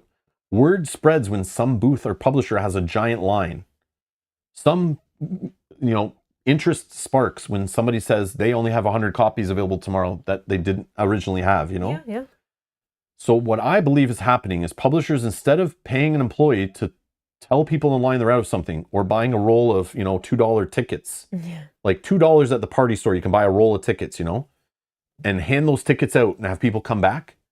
Maybe they don't have employees that can count enough, to like understand I have this many games, I need to count this many tickets. Like maybe that's too complicated. I don't know. But I don't get why they're not respecting people's time. And I think they're doing it just because they want to purposely have a big line at their booth, because it makes more people get in the line at their booth. I've done it. I've seen other people do it where they walk up and they go, "What's this line for?" And you go, "Oh, it's to buy something here. These cool games, a cool promo, a cool exclusive expansion." And some people just go, "Oh, okay, I'm here. I'll get in the line too." It happens. Yes. And word of mouth happens. And they go, "Oh, that booth's hot. There must be something there." And word spreads and they go, "What game do they have?" "Oh, they have this game." "Oh, okay, I should go tomorrow and try to get to that booth. And I got to tell my friends." And like word spreads. And then later you have board game channels talking about what was the hottest thing at Gen Con. And they will mention these booths that had giant lineups, which I will do later, of course. And you'll then go at home, go, "Oh, this was super hot there. Oh, I got to get this game because everyone was lining up for this game for 2 hours at Gen Con. It must be amazing. They must have the best stuff at the con." Exactly, Yogi's saying. Big line is free marketing. I literally think this is what it's for. And it pissed me off. It's like I took a couple of years off I only took 1 year off Gen Con. And I came back and like, what happened? Like, why did this start happening? But I will say, without saying the games, because we're going to show games later. Yeah. I had two very different line experiences. Yes. One was with Asmodee that we already talked about, that I waited for 2 hours. Yeah, screw you, Asmodee. It was terrible. The second was for a game that I jumped in line for, we'll talk about that. They were coming up the line, counting how many people, okay, you're this for this, okay, and they were making sure that everybody in the line would get a copy for their game. And it was a very different experience. The line moved so efficiently, so fast. Yeah, so... But it did have a large line as well, like around the booth and around and in and out and whatever. So very different experiences with those two different lineups. And the worst part is I heard the worst lines was like Asmodee and Ravensburger, who are both known for literally years for having big crazy lines and crazy stuff happen where like Gen Con needed to step in and like help fix things. The fact that they're still both not like the best lines in the con, like the most efficient, most respectful, the friendliest publishers to their customers, respecting their time, making sure they get what they want or they're not wasting time at their booth. No, both those companies, they still don't give a rat's ass, and they're just worse than they were before, I think. I don't know. It's like shame on you guys, like for real. Like people pay a lot of money to go there and their time is valuable. And like, I know you just want them at your booth buying your stuff and not buying your competitor stuff, I guess, but it's like, yeah, I didn't have a good taste in my mouth after seeing what both those companies were doing there. And yeah, I expected things to be even more efficient every year I go, to be more improved and learning, especially publishers who are like been there for a long time and are big publishers and sponsors of Gen Con. Like, yeah, that's very, very sad. Very sad. I understand that Asmodee does have a lot of titles that they were selling. So it is difficult because they have to, like, people have to run because not everything is out. A lot of things are behind the... But they literally have TVs that you can see from before even getting in line. 100%. That all they had to do is have whoever created the PowerPoint. It could even be more advanced where like literally once it's out of stock, they have it, synced up to their stock tracking system. Like they have inventory on the floor of the con, and I'm sure in trucks out back and whatever. but they should have that tracked and set in their POS that's then linked to what's on the screen. So when something runs out, it literally just changes to a sold out image. Like if Costco can do it at their freaking little cafeteria, tiny little counter, like I know, right? Asthma Day. Go out there and change it manually, but at Costco, I've seen them do it. Oh, either way. So it's possible. Even if it's just a PowerPoint that they hired some summer student to put together for them to run on those TVs, they have the files for it. Somebody can go in and just like type sold out in the quickest, dirtiest font over top of these things and refresh the file. Like there is manual ways to do that. It's digital. Like they don't even have to find a marker to write on a sign. Like it's digital. Like it was created. It can be changed, you know? It's as easy as like, hey, everyone, we're sold out of this. Like, but that doesn't affect people who show up 5 minutes after that person yells that and gets in line. Yeah, they could kind of keep doing it, but that would probably lessen the line. They just need the person at the end of the line to tell people when they walk up, like, we're sold out of this. Oh, you want to come in our line? We're sold out of this. You want to come in our line? We're sold out of these 3 items. Just FYI. There's definitely ways that they could do it. There's manual ways, easy ways, cheap ways they could do it, but they refuse to do it. And that is one of the reasons I don't want to go back to Gen Con next year. That's my cons. All right, now we'll talk about the hot games / booths. Things that we saw that were crazy, because I always get asked about this. Is like, what was the big thing there? You know, which is not. Sorry, one sec.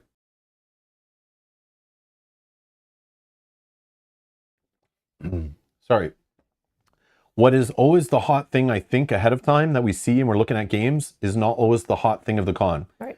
There is always some interesting, cool thing that ends up being the hot thing of the con that nobody expected to be the hot thing of the con, which is cool. At least from my point of view. I go there for card games and board games.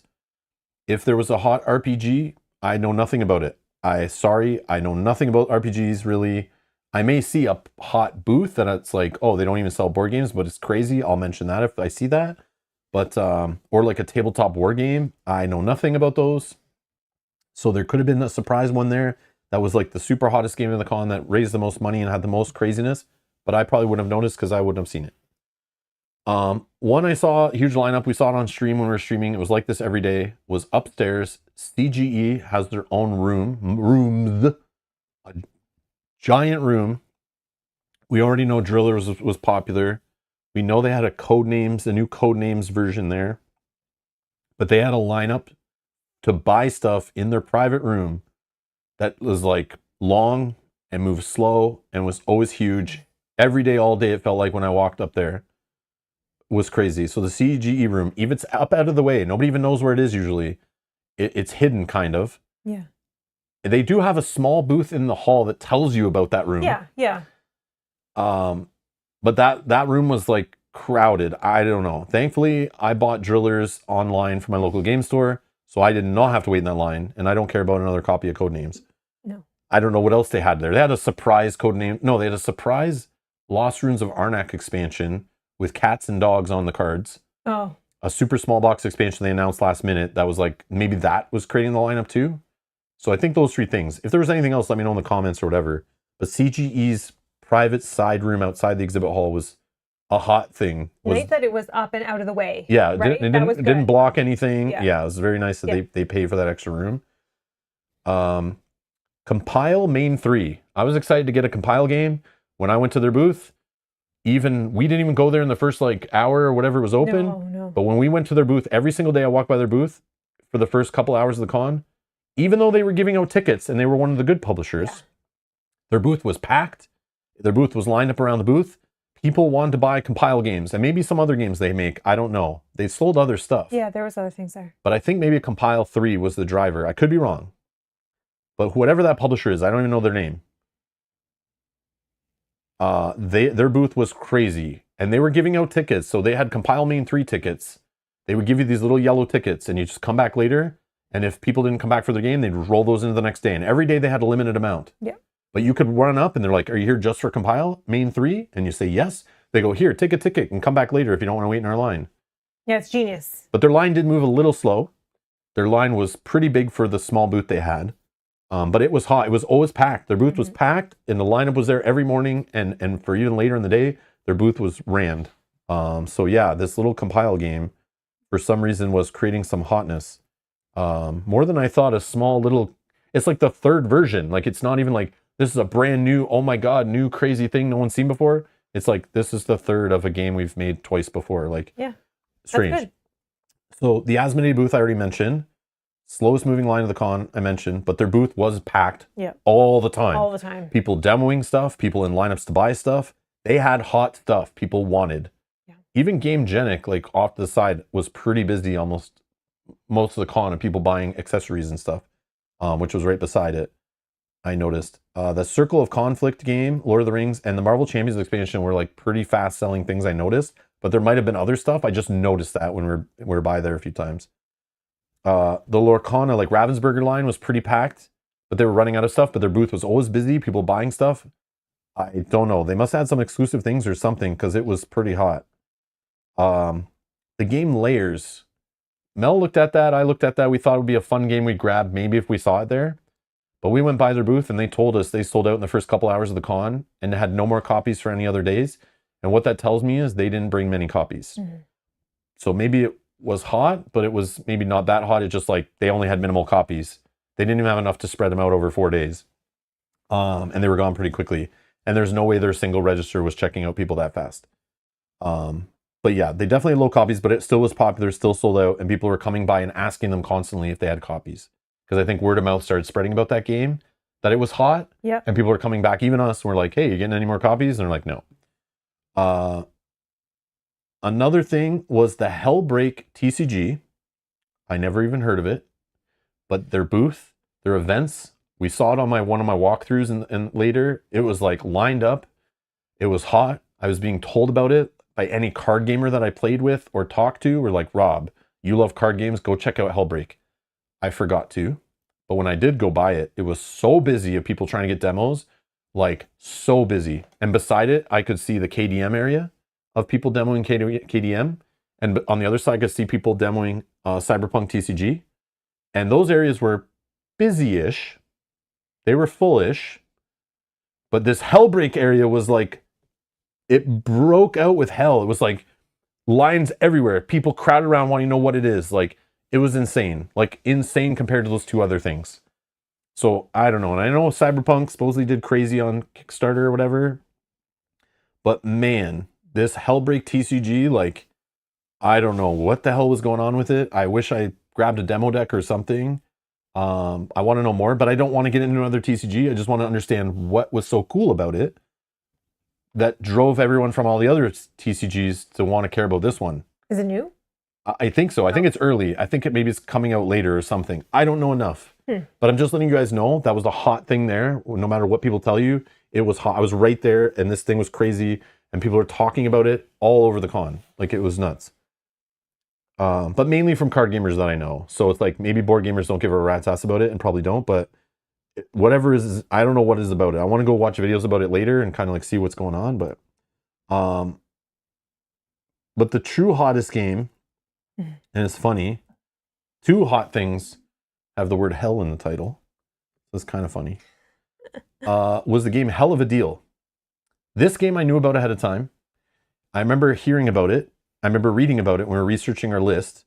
And this game was described as Texas Hold'em poker turned into a cooperative boss battler. And I went, okay, I don't really care about poker. And I saw that it used just straight up plain old poker cards. And I was like, not really for me. I don't think. Just at the first glance, I was like, what, this is not for me, I don't think. But when I walked by their booth, which was right near Asmodee's booth, which was funny, and they created their own big line. And I remember walking up later and seeing people demoing this game and watching it for a few minutes. And people were having so much fun. And they didn't seem to be paid actors. And people were coming up and wanting to demo, and they were like turning people away, saying, come back later, or you can go demo it wherever. And it was very hot. And I see people playing it all around the con. And I heard people tell me, Rob, check out this game, it's cool. To the point where Mel and I were in there Saturday morning. Okay, I heard the game sold out really quickly. They only had a few hundred copies, sold out first day, maybe second day, I don't remember. But it was a game that was not hot before then. Trust me, it was not something everyone's like, oh my God, this game is the second coming. This is going to be the craziest thing, right? Right.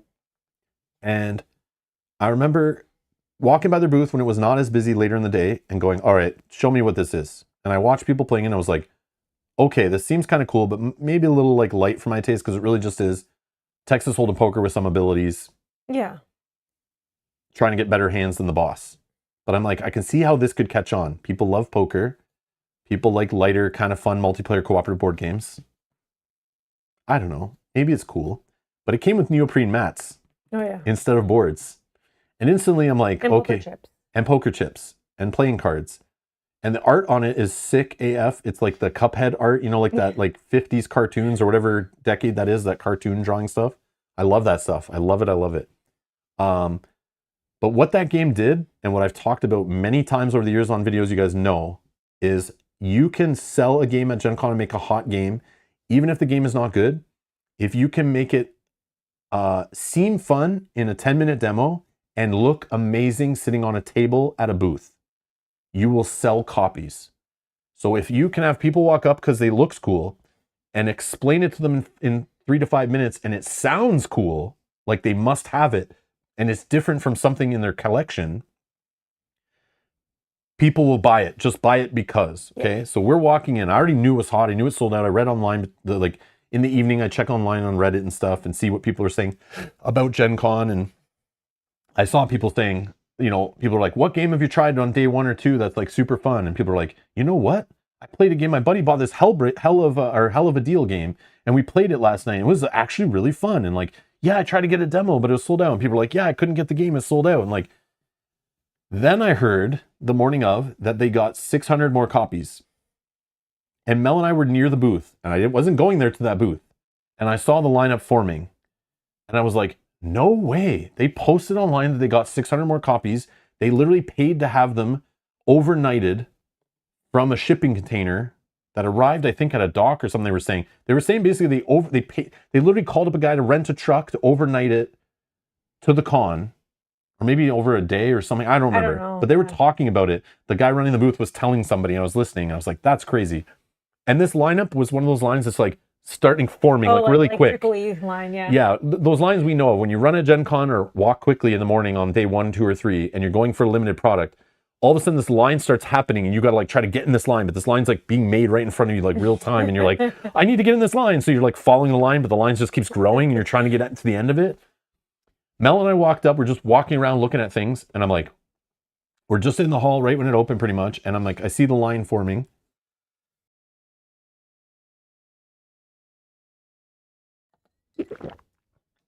And I'm like, Mel, get in this line. I didn't even know what it was. She's like, what is happening? I'm like, get in this line and buy a copy of Hell of a Deal. Just do it. She's like, why? I'm like, I don't know. Just buy. This game was not on our list. No. It was a spur of the moment. We were standing there, but I knew. I'd already heard rumblings. I knew. And I was like, I don't even know what this game costs. No, I had no idea. I don't know how big the box is, how heavy it is. I don't even know what I'm going to do with it if we buy a copy. But we were standing there and the opportunity presented itself where they were saying we have 600 copies. And I looked at the line quickly and there was maybe only 30 people ahead of us.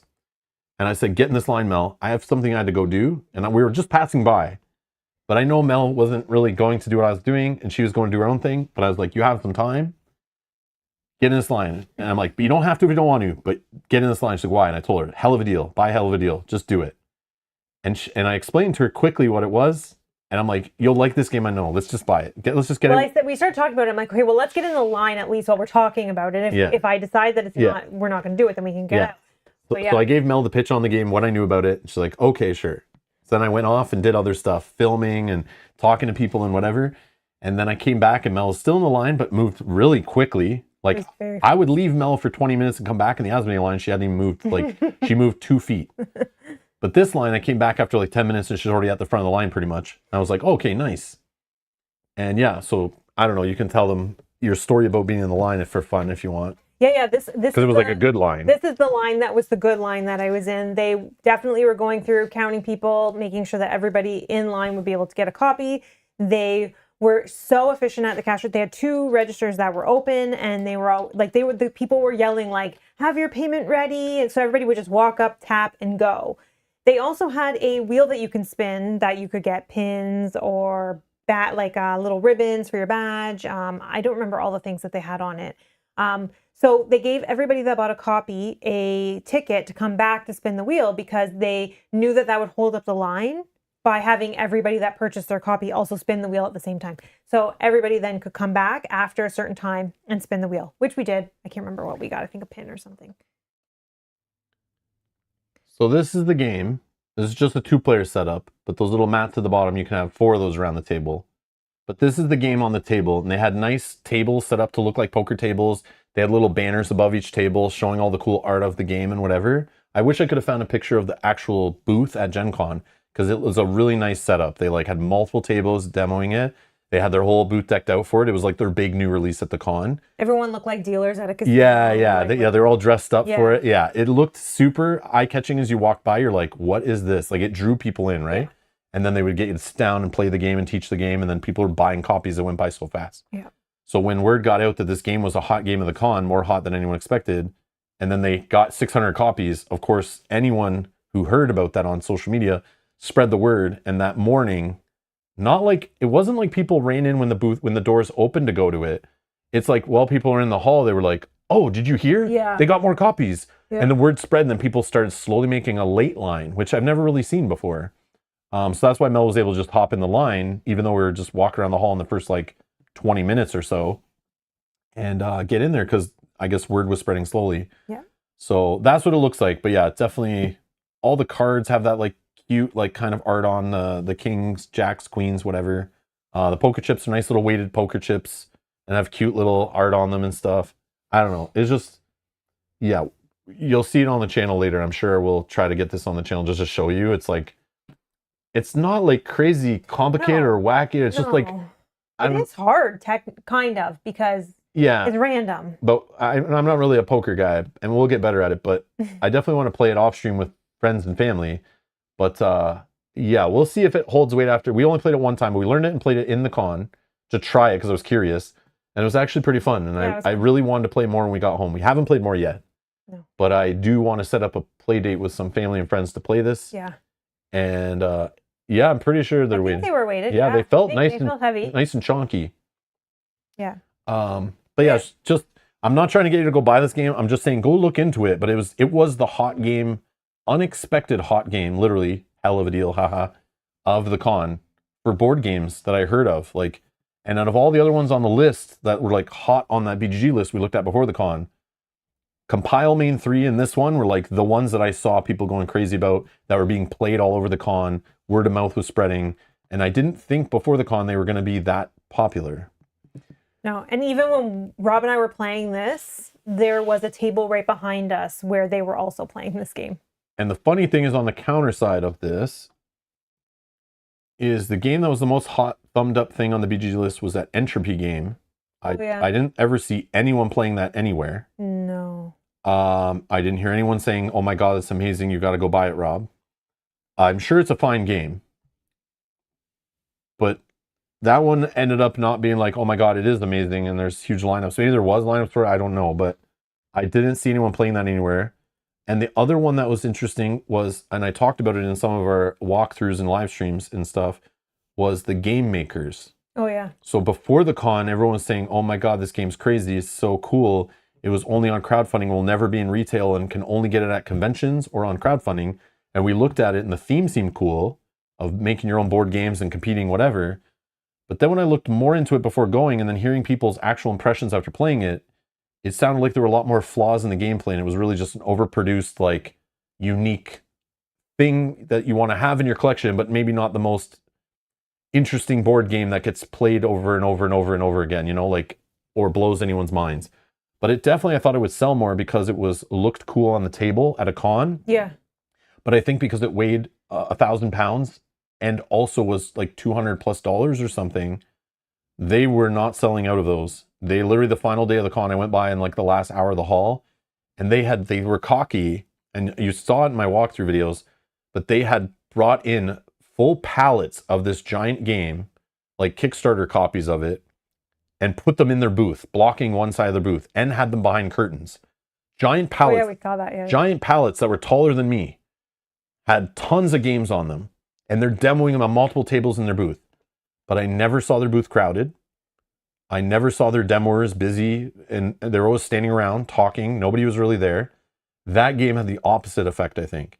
I think people were excited at the beginning, went to the booth because they heard it was cool, saw what it was, and were like, whoa, that's a lot. That's expensive. Those boxes are way too heavy to carry.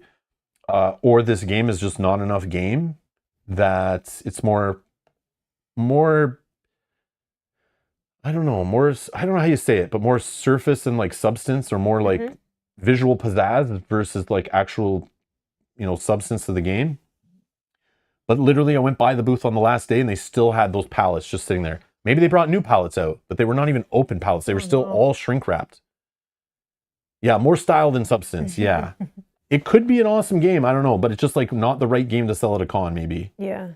But that had the opposite effect, where I heard lots about that before, and I honestly even had that on my list, was like, ooh, maybe I'll grab a copy. Since it's like a FOMO thing, I can only get here or on crowdfunding. Maybe I'll grab a copy. I can carry it back to my car. I got muscles. I need more muscles, so I can carry. It might hurt my back, but and we'll drive it home. But then I went there and I was like, no, I can tell there's no hype over this. I see the buzz online. I hear people talking about it, and nobody cared. Nobody cared. Maybe some people did, and I'm sorry if it's something you bought and you love it and you play with your family. That's great. But I'm just talking about games that were like the hot thing of the con, and that had like the reverse effect, which is funny. And that happens every Gen Con, where games that are pre-hyped up turn out to be like not that great. They like bomb a bit, like, and like the publisher brings all these limited copies and no one even buys them. And then at the end of the con, you can walk up and they're trying to sell them for a deal, And then there's games that are like, oh my God, we didn't expect this to be hot. And the publisher's like getting rammed the whole time and their booth's just packed. But yeah. No, no. We don't have the base game. Yeah, I never bought the base game for Rock Hard. And one other funny thing that was kind of hot and cool that Mel and I walked by in the booth was like kind of crazy. If you want to tell them your story of the Dino game. Yes. So we can do it here too. This will lead into like our game haul. Yeah. So the things we grabbed at the con and brought home. And again, remember, 4 games I bought. I want to mention before going to the con that I would have grabbed there was the expansion to Star Wars: The Deck Building game. I just ordered it at my local game store. I'll have it soon. It came out right before the con. The next campaign expansion for Arkham Horror the card game, they had those there for sale. I would have normally grabbed that while I was there in the 17-hour line at Asmodee. But I just ordered it to come later, whatever. But again, in Canada, sometimes things take 3 months longer for FFG, so we might not have that till next year. Drillers. I just ordered Drillers, like I mentioned before, and so I would have bought that at the con and waited in that line. Thankfully, I didn't. And Duel of Melloc, which I saw was not really as hot. No. I didn't think it would be that hot. The Scythe has kind of like died down in buzz, and I feel like Expeditions never really got much buzz over the years. But to me, I love that thing. But I remember going by the booth that sold it, the Stonemaier Games / Meeple Source booth, and they had lots of copies, and there was not big lineups or anything. You could just buy it and grab it whenever. Duel of Melloc or Rise of Melloc? Duel of Melloc. Yeah. Yeah, so I bought that already. I want to play that later, so I just bought that at my local game store.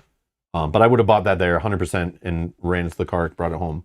So just know that those 4 games would be shown on the screen right now, but they'll show up in the next week or two probably. Just pretend they're right here. At the con. But I would have bought those at the con had I not been able to get them at home easier. Also, games that we show here may not all end up on the channel. Some of them are to play with friends and family. We were walking by, so I feel like I walked by this booth earlier in the convention, and I had seen some people playing this game, and it kind of looked like they were having a good time. Then another time we came by this booth, there was a huge group of people.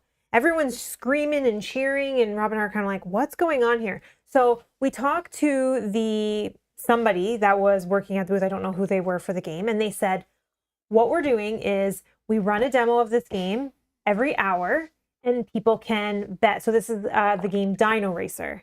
And people can bet on the dinosaur. So they would give out cards, and if your dinosaur won, you would get a free copy of the game. Like a horse racing, but in a board game. Or like so you're just betting on your horse. Yeah, exactly. But if your horse wins, you get a game. Yes. So people are screaming and cheering as their dinosaur is moving closer to getting them a free game. Like screaming.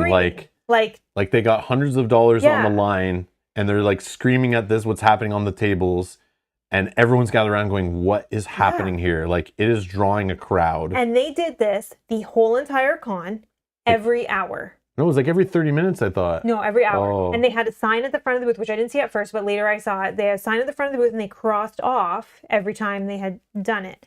I don't know how many they gave away, but I think I thought I heard something like they had 1,000 copies that were just for giveaway. Yeah. You could also play in this demo, and if you played and you won the game, you also got a copy of the game. So it was kind of like you could sit and play in the demo, and you had a 1 in 6 chance because there were 6 people in the demo, or you could take your chances, get a card, and hope your dinosaur won. So Rob had some stuff that he was doing. He was playing in some Star Wars and whatever. And so I thought, I'm going to go in and see what's going on. So I went over, I got my card, I watched with everybody. Everybody's having a great time. I did not win. And I went... It only took like 10 minutes, right? It's not even. It's so fast. Because they don't play a full game. They only play like one round of the game to get to the... Oh, okay.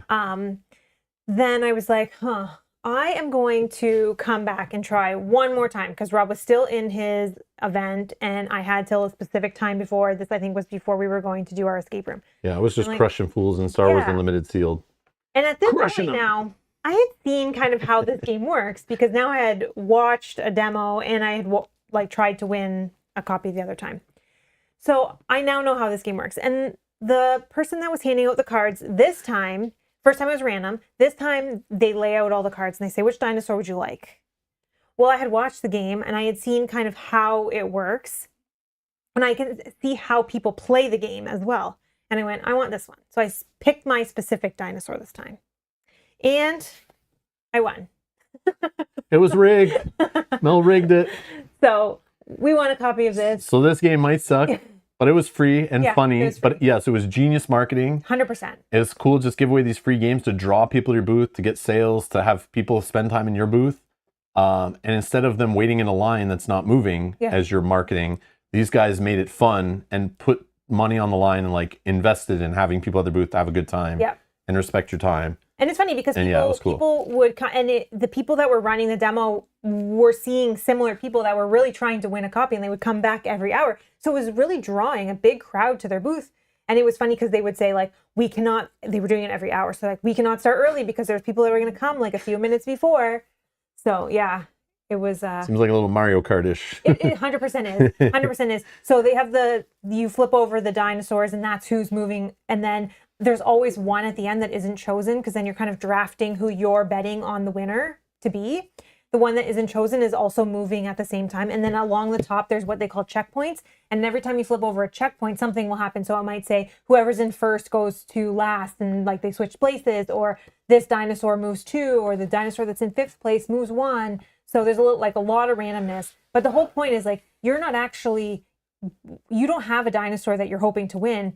You are just watching what happens over the course of their game, and you're betting. So as you see, all the dinosaurs have, like, if they come in first, second, or third, those are how many points you would get.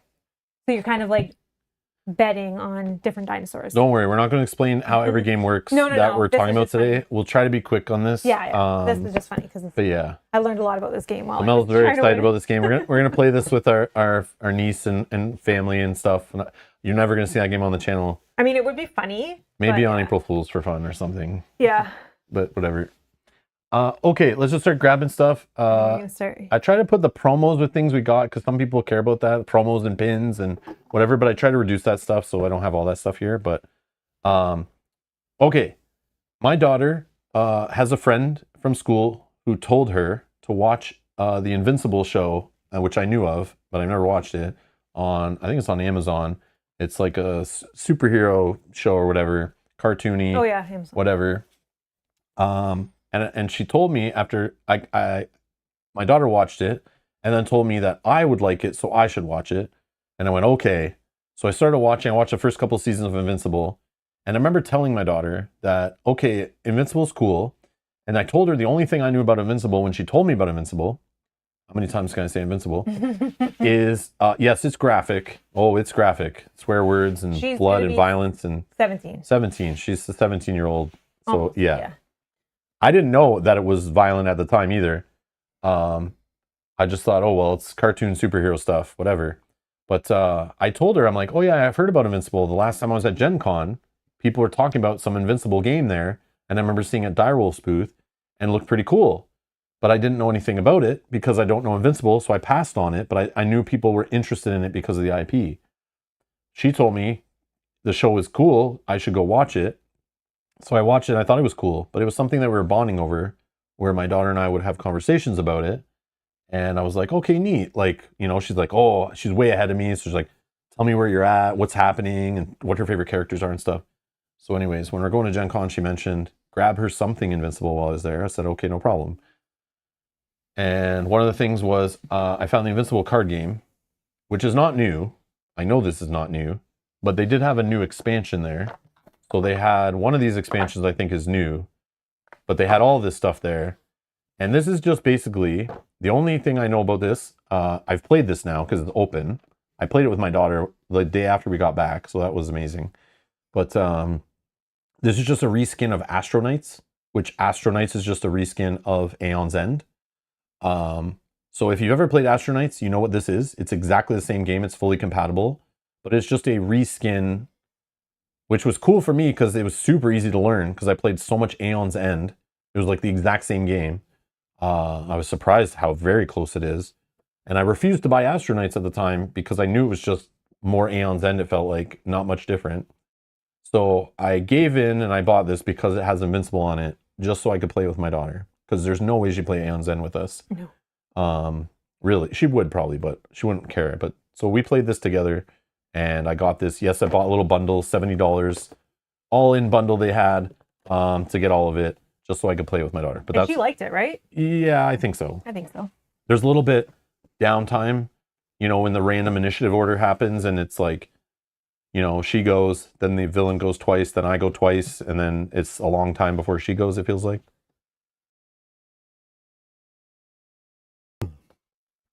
Try throat.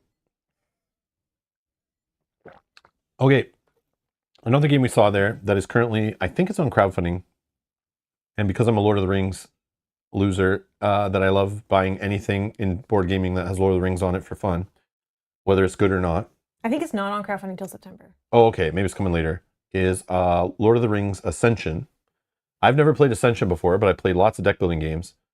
Okay, one sec.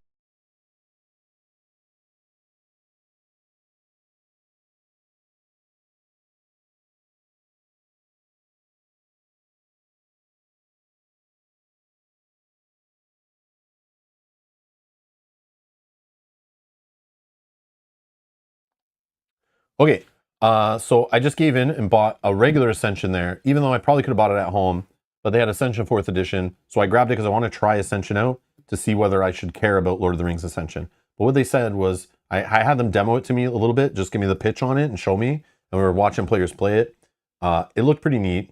I like deck building, and they have a co-op and solo variant of the Lord of the Rings version, and it has like little extra mechanics put in each of the 3 games. Oh, it is on GameFound? Okay. I thought it was September. Yeah, so I just bought this, and they gave you a little cool Gandalf promo for the game, not that I cared.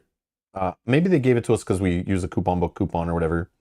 But because we had the coupon... Oh, we spun the wheel and got it. Yeah, there was a coupon in the coupon book you guys saw on stream was for this booth that you could spin a wheel, so we got like 10 or 15% off the game, and then got a promo with another spin. So I just grabbed it because it was like cheaper or whatever. But I want to play this. I don't know if I'll play this on the channel, but I just want to try Ascension. I love deck building games.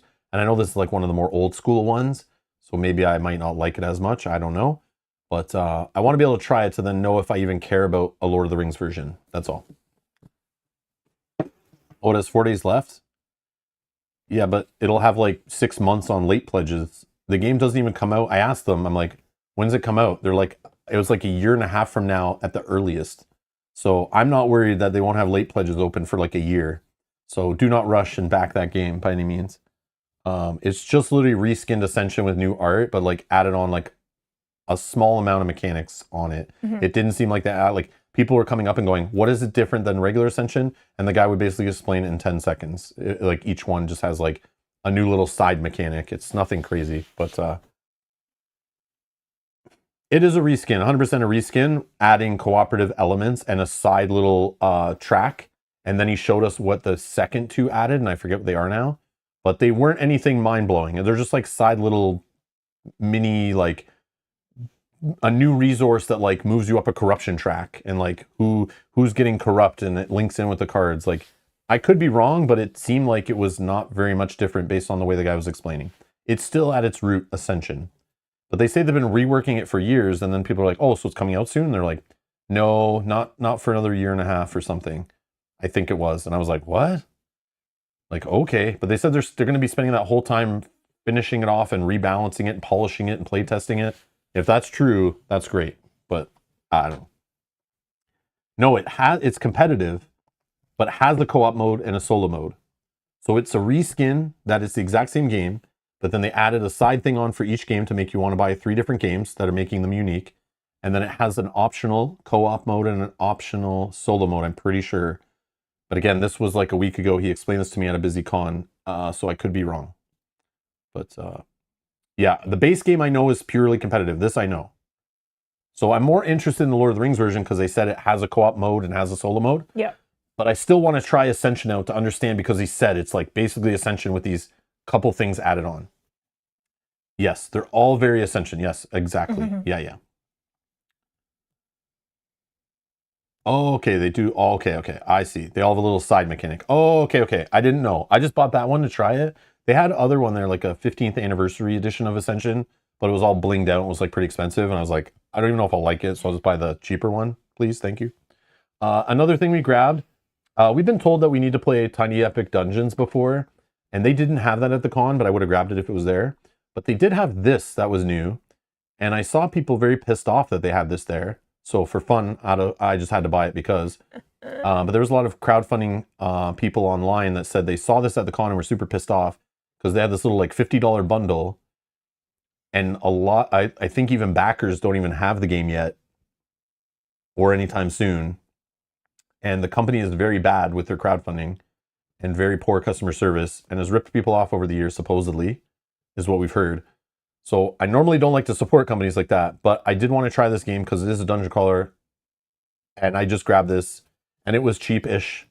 So yeah, we'll see. But yeah, people are pissed off, and I heard complaints at the con about it. But I couldn't get this at home, obviously, it's not out yet, so I just thought I'll grab it there and maybe play it on the channel in the future. But I know this company gets a lot of slack, and it was funny that this company at the con had giant signs and stickers on every single game telling you all sales benefit Toys for Tots. Like they're a very charitable organization. But if anyone knows this company over the years, they're very well known for being sued and ripping people off and changing their company name often. I don't know if all this is true, but it's just what I've read. So I'm just passing on information I've read. Is that, and I know this company used to be called Game Salute. They used to be called Tycoon Games. They used to be called, they're the guys that do Everdell. And they're the guys that also now own, they bought a few of the CMON properties. But yes, it was funny this year. Like people always say that they don't want to support this company. I've heard it a lot, that they got ripped off by this company. I see it online all the time. And in crowdfunding comments and stuff, that they do not want to back stuff from this company. So it was funny them at Gen Con having a giant booth, all trying to say that they're a very charitable organization and you should buy stuff so they give money to charity. So I thought that was kind of funny. It's like they're trying to like improve their image or something. So I thought it was cute. But anyways, I'm not sure if any of the sales actually benefit Toys for Tots, and I don't even know if Toys for Tots is for real, but I think it is. Yeah, it is. Oh, okay. Yeah. But yeah, it was just funny. I've never seen that before at Gen Con, but that's the thing. They went of a huge cease and desist rampage with Etsy Everdell products. Oh, really? Oh, I see. They people are making stuff related to the game. They attack them. Yeah. Yeah, Gamelin Games used to make this stuff, right? But now they're owned by that company. Yeah. So a bunch of publishers, I guess, are getting in trouble and their companies are just being bought up by this guy. So yeah, but I want to still play it, so we'll see if it's any good. But we'll see. Another thing I grabbed, which I didn't find until the last day, was out in the gaming hall, not in the exhibit booth.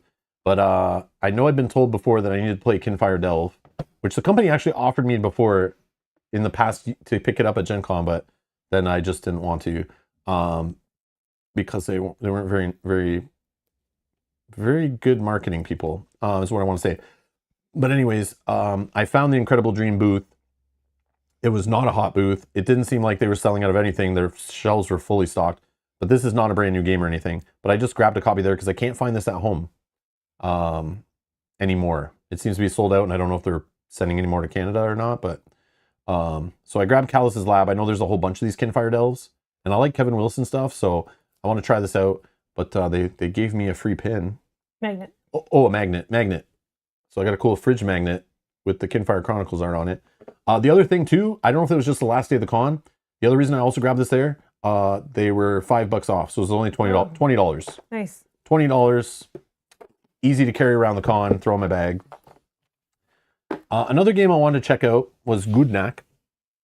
I went to their booth to talk to them about it. It was funny. The company or the game is designed by some former like Game of Thrones living card game players that I knew from tournaments back in the day. Excuse me. So I talked to them about the game, and they had these little free demo decks they were giving out so that I could try it. So I didn't need to sit there and like get a demo of the game. They're just like, here, take this, you'll figure it out. So yeah, I grabbed a little. They were giving out little free decks to try the game out. But the game was pretty like they had a small little booth, but there was lots of buzz about that game. So supposedly it's pretty good, but I haven't tried it yet. But I grabbed that. I didn't buy. They had like bundles and like Kickstarter bundles of the game and stuff, but I didn't want to spend like $150 on the game. I just wanted to try it out. But another game I grabbed. This is literally because Stacy told me to get it. I was looking at this game before the con. It is like a solo only game. I'm pretty sure it's a boss battling little dice placement game of some kind. It was another cheap little game. I feel it was like $20 or something. Yeah. It was not a hot game. They had tons of it. Nobody was at their booth ever. But Stacy, who watches the channel, told me to get it, learn it, and play it on the channel, so she didn't have to learn how to play it. So for fun, I was like, oh, sure, I'll buy it. But no, I really was interested in it before the con. I was like, I want to try it out. So it's something I would grab if like we had money in the budget, whatever. So yeah, I'll probably play this on the channel just to check it out. But yeah, Seventh Seal. That's all I know. So that was one of like kind of an impulse buy. It was just like, sure, I'll go buy it, whatever. Another thing, because when my daughter says she'll play games with me, and if they're Invincible, they also had this there, was new, Invincible Hero Building Game Season 2, and I saw them demoing this at the booth, so I went there and stood there and got a demo of it. And I was like, okay, cool.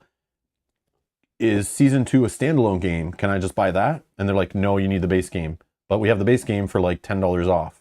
So I was like, okay, I'll just buy both.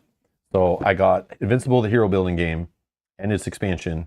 Not because I don't even know if the game's any good. The demo seemed cool, actually. The demo seemed cool. But again, I don't judge the game fully on a demo. I got to play it. But just because I can play this with my daughter, I bought it. So hopefully it's good. But it's from Direwolf, and I like lots of Direwolf games. Yeah, they make good stuff. Yeah, they make good stuff digitally and physically. So another thing, just because the game gen wasn't as busy when I walked by one time, I wanted to grab these at my local game store, but they sold out pretty quick and they didn't get any more. Was just little Arkham Horror mats. So when we played on the channel, the Arkham Horror, the card game, we can have our cards organized in front of us because I like that sometimes. And these were reasonably priced. And I like play zones on mats after playing like Flesh and Blood and Star Wars Unlimited and stuff. So yeah, they had these. I don't think these are necessary at all, but just sometimes on stream to keep things organized and to keep Mel's stuff off my side of the table. I got these. But they also gave me this promo. I don't know why, but they gave me this promo for buying those of some Magic the Gathering Hobbit themed card. So I just thought it was funny. Like, I'm a fan of the Hobbit and everything, but I just don't understand why I'm buying this and they're giving me a Magic promo. Sure, I understand people are buying an official Magic the Gathering products they had and they would get a promo. That makes sense.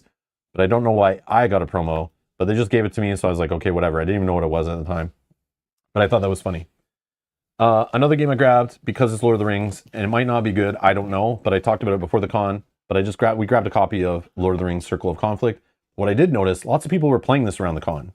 So a lot of people must have bought it because I saw lots of little games in different corners of the con of people actually sitting at tables playing this on their own. So that's a good sign. And they were demoing it a lot, and it was selling out pretty quickly. I noticed lots of people buying it at the Asmodee booth, and the pile of it was going really small, and I feel like it sold out by the end, but I could be wrong. But we did grab a copy of this like we talked about before. So hopefully I'll figure it out and stream it for you guys on the channel, and we'll play it, and hopefully it's good. Anyone who's watching our live stream that is now deleted of us walking around the con the first morning when the reception was not so great and the stream was all choppy, we went to the Chip Theory Games booth, and I went there, like I said before the con, on my anticipated game stream, is I wanted to grab the Nemesis 20 strong, and I wanted to grab the Tainted Grail 20 strong that they had there, just because I could get it there, easy to carry around, not that big, not that heavy. Actually, it's pretty heavy. So I went there to grab these, and the Scribe pack character for of the class or whatever it's called, for Elder Scrolls Betrayal of the Second Era. And when I went there, Andrew from Chip Theory was very nice and saw us there, and then just started giving us stuff for free, and telling the guy at the register, just don't worry about it. Just don't worry about it. And the guy was very confused at the register, didn't understand what was happening. And then Andrew just kept walking up and putting stuff on the table, and just like, so I got Dragon's Etched in Stone like I wanted, and then I didn't even know what these were, and these expansions, and he just like put those on the table, and then some promo thing, and then just like, here you go, and just like, take it and go. I probably could have said other games too, but I just was like, this is just what I wanted. So thank you to Chip Theory Games, as always, for providing some review copies to the channel. Minion was just asking if we can hold this up. He's debating. There is there's a playthrough. They do a playthrough of this on Chip Theory. I watched a video of this, of them going over this on a live stream before Gen Con. I don't know which live stream it was. It might have been a live stream about Gen Con, but they actually take all the components of this, spread it on a table, and what's the employee there? The super awesome guy that demoed games to us that one year. Oh, I love this guy. He's so good at demoing. He's a very smart dude. He shows this off. I think he's the designer of this, and he just explains it all on the live stream. So you can see all the cards. I'm not going to open it right now, but because we took too long on our pros and cons rants, and we do have somewhere to go soon. So we got family that'll be mad if we're late, kind of thing. So you can slide. Thank you, Chip Theory, for that. Yes, thank you. We were intending on buying that stuff, most of it, not the Etherfields, because we never played that one. But I think people on the channel were saying that it was good. I know, so I was like, it's kind of cool that they got us. So we talked about Compile Main 3. So we got the ticket, and we came back later to buy it, which was awesome. We never had to wait in a line, but we did get Compile Main 3. But then, because I'm a sucker, I also got Compile Main 2 because I wanted to get one of the other ones. But then I also got Compile Main 1, and we opened this, learned it at the con, and played it. It was actually pretty fun. And then, because you can't play Compile on a bare table when they have cool mats. They had like 3 or 4 different mats to choose from, so we picked a mat to buy, so we can play Compile on a super wide, long mat, which they were demoing them on the table. But I like this one better than the one they were using on the table. Mm-hmm. And then each time you bought a Compile Main, they would give you this booster pack that has like blinged out cards in it that people are getting at a competitive tournaments for this game. I talked to a guy that played this competitively at Gen Con, which I did not know was a thing. You can play in tournaments for this with the designer, and when you win or participate, you get packs that have exclusive cards that I think are just blinged out cards that go into your game. But every time you bought a Compile, they just give you one of these packs. And you know what? Let's just open one, because I am curious. The guy I was playing Star Wars with was telling me it's pretty cool. But yeah. So I don't know what it is. It's like an event kit. And so it probably explains how this works. So it contains 15 enamel pins, 1 per protocol, a main and an aux. So aux are like the expansions for the main game. 6 control tokens, 6 distinct colors, and 2 alternate art playmats, 2 exclusive designs. What? That's in an event. Oh, that's at the event. Yeah. Those are probably things you can Oh, okay. So in here is broken gold foil protocol cards, gold foil command cards, every protocol in main 1 and aux 1. Exclusive, not available for retail. Like, I don't know. Whoa. Oh, you can collect them all. Oh, man. Oh, I like the alternate playmats. So yeah, I think they were giving out these as prizes in tournaments too, where you could like win that stuff. One. Okay, reference card, key terms. So, and the guy told me the player that I talked to said he played in the tournaments, and then after the tournaments, people were like trading the cards to try to collect like full blinged out sets. Oh wow. So yeah, oh, this is cool. So this is like one of the protocols or whatever, right? They're called. So this is the psychic one that exists in the game, I think. It's just a blinged out version, so it's like foiling on a PVC plastic card, right? Yep. That's kind of like, you know, chip theory card style, which is cool. And then here's all the cards that go in the little protocol set. You get 3. Oh wow. But they're random, so like they're like booster packs. They're the same. So we got death. Yeah, and that's why people were trading to try to collect them. And hate. Yeah, those look sick. Yeah, it's a cool little game. That's cool. So let's see. Hate, flip it, and they're like, oh yeah. It's been compiled. Non-compiled. Compiled. All right, anyways. Yeah, so we got 3 of them, just like this. Just you purchase the game at their booth, they give these to you, or you play in an event, they give them to you. So that's cool. Take it and go. I'll leave this here. Okay, these are just... That looks cool. Oh yeah, other random knickknack stuff. So the escape room, they give you these pins, these nice cool, I feel like they're metal. Yeah, they are. The full pins are metal, they're heavy. But they give you these little pins, like people collect pins at Gen Con to attach to their bags. So this is the thing we played. Trader Town was the escape room, which was fun. At Star Wars was interesting. You play in Star Wars little draft pods, Twin Suns pods, sealed pods, or constructed pods. They're like little 2 to 3 hour events. Every pod you play in, you get a cool event exclusive Darth Vader card. So that's the whole reason I did it, because Darth Vader is my favorite character. So I had to get at least one. I just played in 2 events, so I got 2. I'll probably give one to a friend or sell one or something to a friend. And but while I was there, this didn't happen every time. One of the OP guys just starts walking through the lines while people are waiting to start a sealed event with a box of promos and starts giving them out till they were gone. But these are things they handed out pre-releases for the set. So I just got a little extra hand token, a metal hand token, which I got one at a pre-release, so I already have one. But I mean, Mel has one now. And then these dividers I didn't see at any of my stores pre-releases, but supposedly they had a few that they raffled off, but I didn't get them, obviously. But these dividers by GameGenic, I don't know if they make these for other games, but the quality and the art, that the colors on this plastic, just to divide cards in like your deck boxes or whatever, the art on them is like amazing quality and like very colorful, and they got a nice texture on them. They feel very nice. They're like very premium. I know they're just card dividers and I shouldn't care that much, but like, look at that. Like, yeah, I'll put that in my deck box. Yeah, that's sick. But I thought they were so cool, and they just were giving them out for nothing, just standing there. You're just there playing the event at that time. I got lucky. I went back a couple days later to play an event that I already had booked, and they weren't doing it then, so I didn't get any more. But just, I don't know when it was, like the Saturday or... That was the first day. Friday. Yeah, Friday. I was just there lining up to play my sealed, waiting for other people to show up, and the guy just came through the line and just handed them out until they're all gone. And I was like, oh, that's cool. Right time. I went to like 4 pre-releases and never got any of this stuff, except for the hand token I got at one store. But yeah, so it's kind of cool.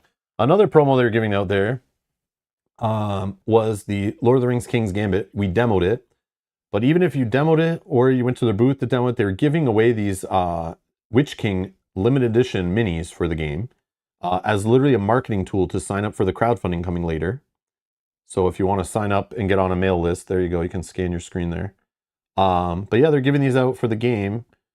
So when we demoed it, they gave Mel and I each one. And yeah, it was just a marketing tool to kind of get you to sign up. But yeah, it was neat. That's a cool way to get, and instead of just handing out business cards to get people to sign up, you know, or a QR code at your booth, is a cool thing to give someone something physical that they can take home. Do we need to show this Yes. one? Yes? Okay, then let me do that one first. I know we talked about Hell of a Deal already. Yeah. But the game is big and heavy and like, yeah, is pretty sick. Super heavy, pretty big box.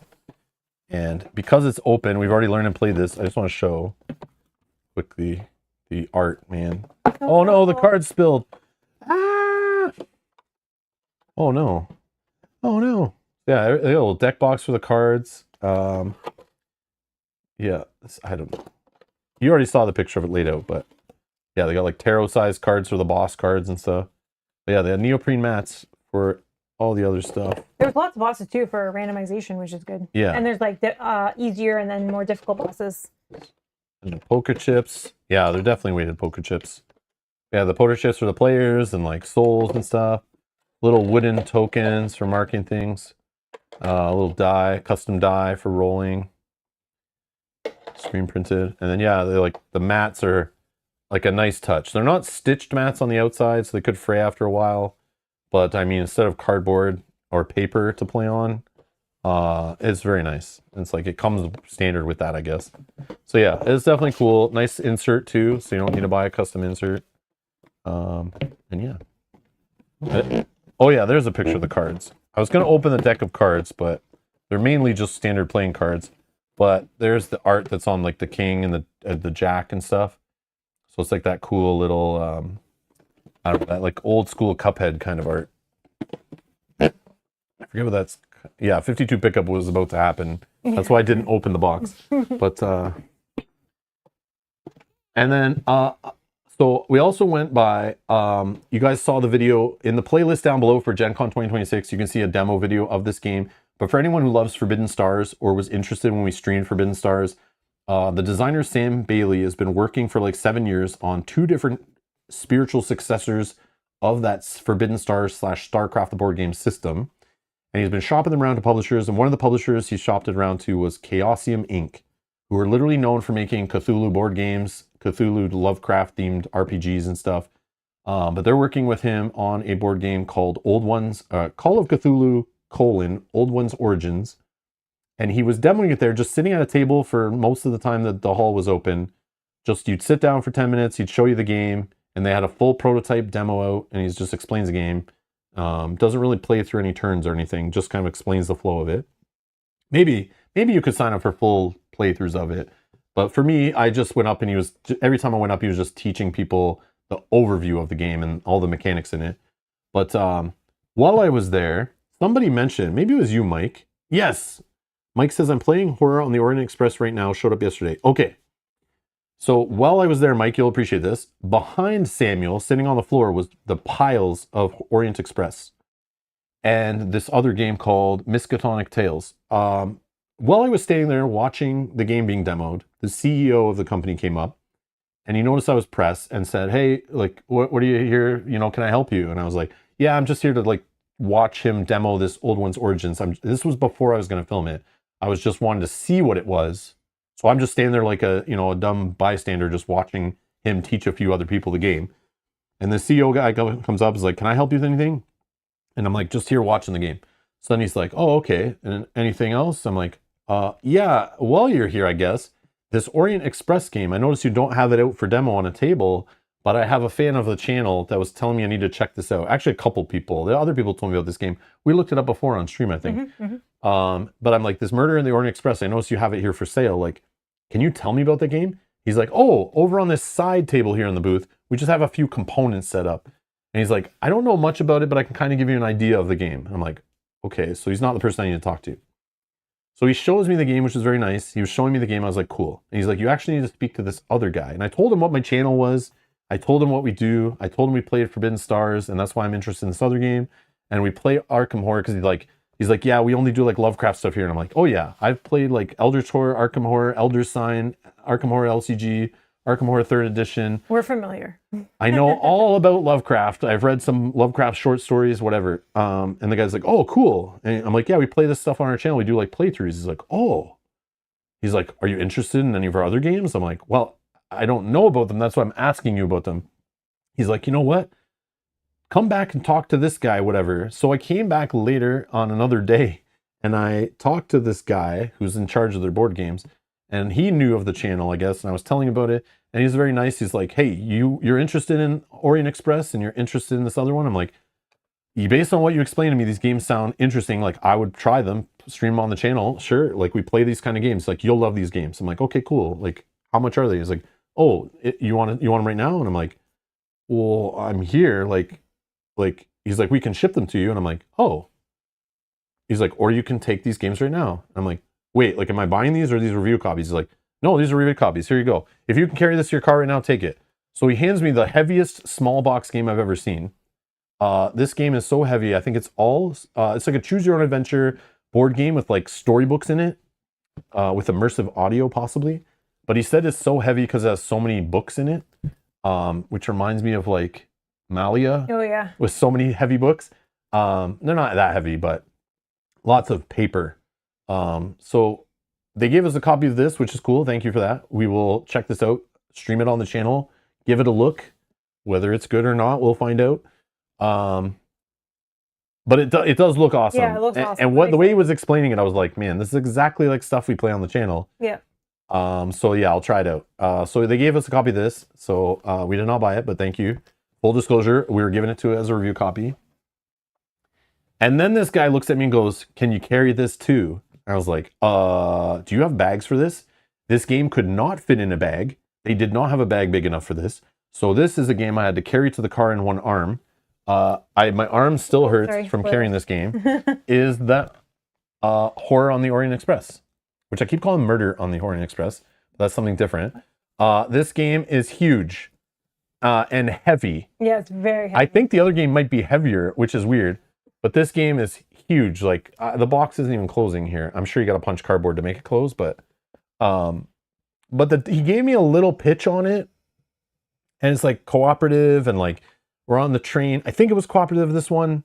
But he's explaining on the train, showing me the mechanics in that and the spaces and how people die and what happens, and like yeah, it sounded fun. Don't know if it'll be great, but it looked cool, and I was like, it's one of those games that looked awesome. I wish he had all the components out, because they just had the train and like one player board or whatever, when he was explaining it to me. And the one guy didn't really know the game that well that was explaining it to me. And the other guy was explaining to me without the components. But anyways, there you go, Mike. I checked it out and did not plan on coming home with it, but we got it. So thanks again to the guys at Chaosium Inc. For providing this game to the channel. Yes, thank you. I'm excited for these games. So yeah, it's so heavy. Like the guy's like, you drove, right? Because he's like giving it to me. I'm like, yeah. My car is only like 15 minutes away. He's looked at me like, are you sure? And I'm like, yeah, just give me a bag. Give me 2 bags. I'll carry it right now. I don't have any other games in my hands right now. They're in my backpack. So I'm like, I can carry this to the car right now. And this is when I walked to Hotbox Pizza. So that's connected there. But yeah, maybe that's what happened. Carrying this back to the car was it burned so many calories, and I destroyed so many muscles that put me in a hangry mood. I was very hangry when I went to Hotbox Pizza. Yeah. And why the Hotbox Pizza tasted like heaven, because I was starving after a full body workout from carrying this game plus the Miskatonic Tales. I don't know how much both weigh, but it felt like to me, again, this is a hot, sunny con. I'm tired. This is day 4 or 5 of the con for some people, and I was dead. And it felt like I was carrying like 2 Frosthavens to the car, is what I told Mel. But it probably isn't the weight of Frosthaven, but they both felt like I was carrying 2 Frosthavens to the car. Or 2 Too Many Bones core sets. Yeah. That's how I could describe it. And I normally wouldn't carry a game like Too Many Bones back to the car at a con. I would try not to. I have in the past. But yeah, those were awesome. So thank you to Chaosium Inc. for those. Look forward to those being played on the channel at some point in the near future. I'm excited for those. And yeah. There you go. So anyways, that was our Gen Con long-winded recap and haul of the crap we came back with. Again, a couple of the games we dropped off at our niece. Oh, yeah. Oh. One last thing. That reminds me. So another funny thing, near Asmodee's booth, because I think they're run by Asmodee now, is the Exploding Kittens guys. They didn't have a giant booth anymore, and they didn't have a vending machine. But what they did have was creepy people walking around.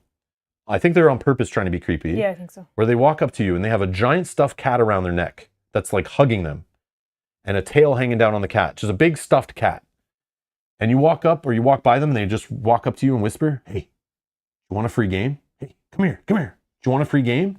And you look at them and they got a cat around their neck and you're like, you don't even know who they work for. Yeah. They're just random people wearing like black clothes or white clothes. and they have a stuffed cat around their neck. It could be a black cat, a white cat, a gray cat. They're all different people. And what they were doing was, you want a free game? And if you said yes, they would reach down and lift up the cat's tail, and literally you'd see a pink anus of the cat underneath the tail, and they would say, go in and grab your game. And you would have to reach in the cat's ass to grab the game and pull it out. And they were like little party games, like exploding kitten style games. And you reach in, you grab your game, and you walk away with your free game. And they're just walking around the Asmodee area, just in the aisles, just being like, hey, do you want a free game? Do you want a free game? Here. And then they just lift up this tail. So this is a picture from a random con. I don't think this was at Gen Con. This is the only picture I could find online. But I'm sure there's video out there. I wish I got video of it. But it was hilarious. And literally people are going, oh, that's gross. And they're like reaching in to grab a game, and the person's just this like dude has his tail in the air, just laughing that he's making you look so stupid. And everyone around's just watching you like stick your hand in this cat's ass. But it was so funny. Like so funny. Of course I made Mel do it. And, well, Rob did it first. And then the guy was like, you can get one too if you want. And I was like, okay, sure. I did it as well. Yeah. Okay. So Nelly has video. Okay. So go watch Nelly's Nerdy Adventures channel and find in one of her many vlogs, I'm sure. I haven't gone back and watched her vlogs yet from the con. We usually do it the year after, watch them before we go to the next con. But yeah, she's got probably video footage of it, says George in the chat. I only ever saw them walking around the time that we got the games from them. I didn't see them any other time. Oh. So I don't know. We were at the right place, right time. Yeah. I don't know. Maybe they ran out. Yeah. But yeah, the Exploding Kittens used to be an awesome booth you could go to. They'd have like a manually run like vending machine where they'd like, you know, you pay money and push a button and they'd throw celery at you or something and then give you the game you ordered and stuff. And it was very funny. So this wasn't as elaborate as that, but it was still funny nonetheless. So I got a kick out of it. I thought it was great. So yeah, there is our Gen Con ramble and haul and everything. I appreciate you guys watching. Hopefully that was informative and rambly and ranty as usual on the channel. Not succinct at all. But yeah, thank you for watching all of our Gen Con coverage. We appreciate it. Those who watched the walkthrough. I did a walkthrough of the gaming hall, Lucas Oil. I did after people said they loved the walkthrough of the exhibit hall from a couple years ago. So I was like, I might as well do it again. But then when I did it again, people were like, we need more, we need more. So I did Lucas Oil and I did the gaming hall on Sunday. I should have done I should have done Artist Alley. I should have went back and did that. And I should have done a walkthrough of like random hall stuff. In the future, I'm going to do it that way. Where I'll just do like walkthroughs. Just like bring you along with me recorded instead of trying to live stream. Live streaming does not work there for me. So I just need to record and post it later. That's what I'm going to do now. But if we go. But I don't think I'm going next year at this time. Something could change that. But I just feel like most of the games I could have got at home later. It was fun seeing friends there. That was the best part of it. Mm-hmm. But it's like every couple of years I could do that and probably still be as good. But yeah, the construction, how the con is run, the price of things, the game quality, the organization of the traffic flow, booths and whatever. It just makes it so like, I don't know if I need to do that every year, but maybe every other year. Gen Con's not the same as it was when I first used to go. I feel like some of the magic is worn off, and I don't know. Maybe it's just getting too big. But yeah. Anyways, thank you all for watching. Thanks for hanging out. Thanks for supporting the channel, and we'll see you in the next stream. Bye.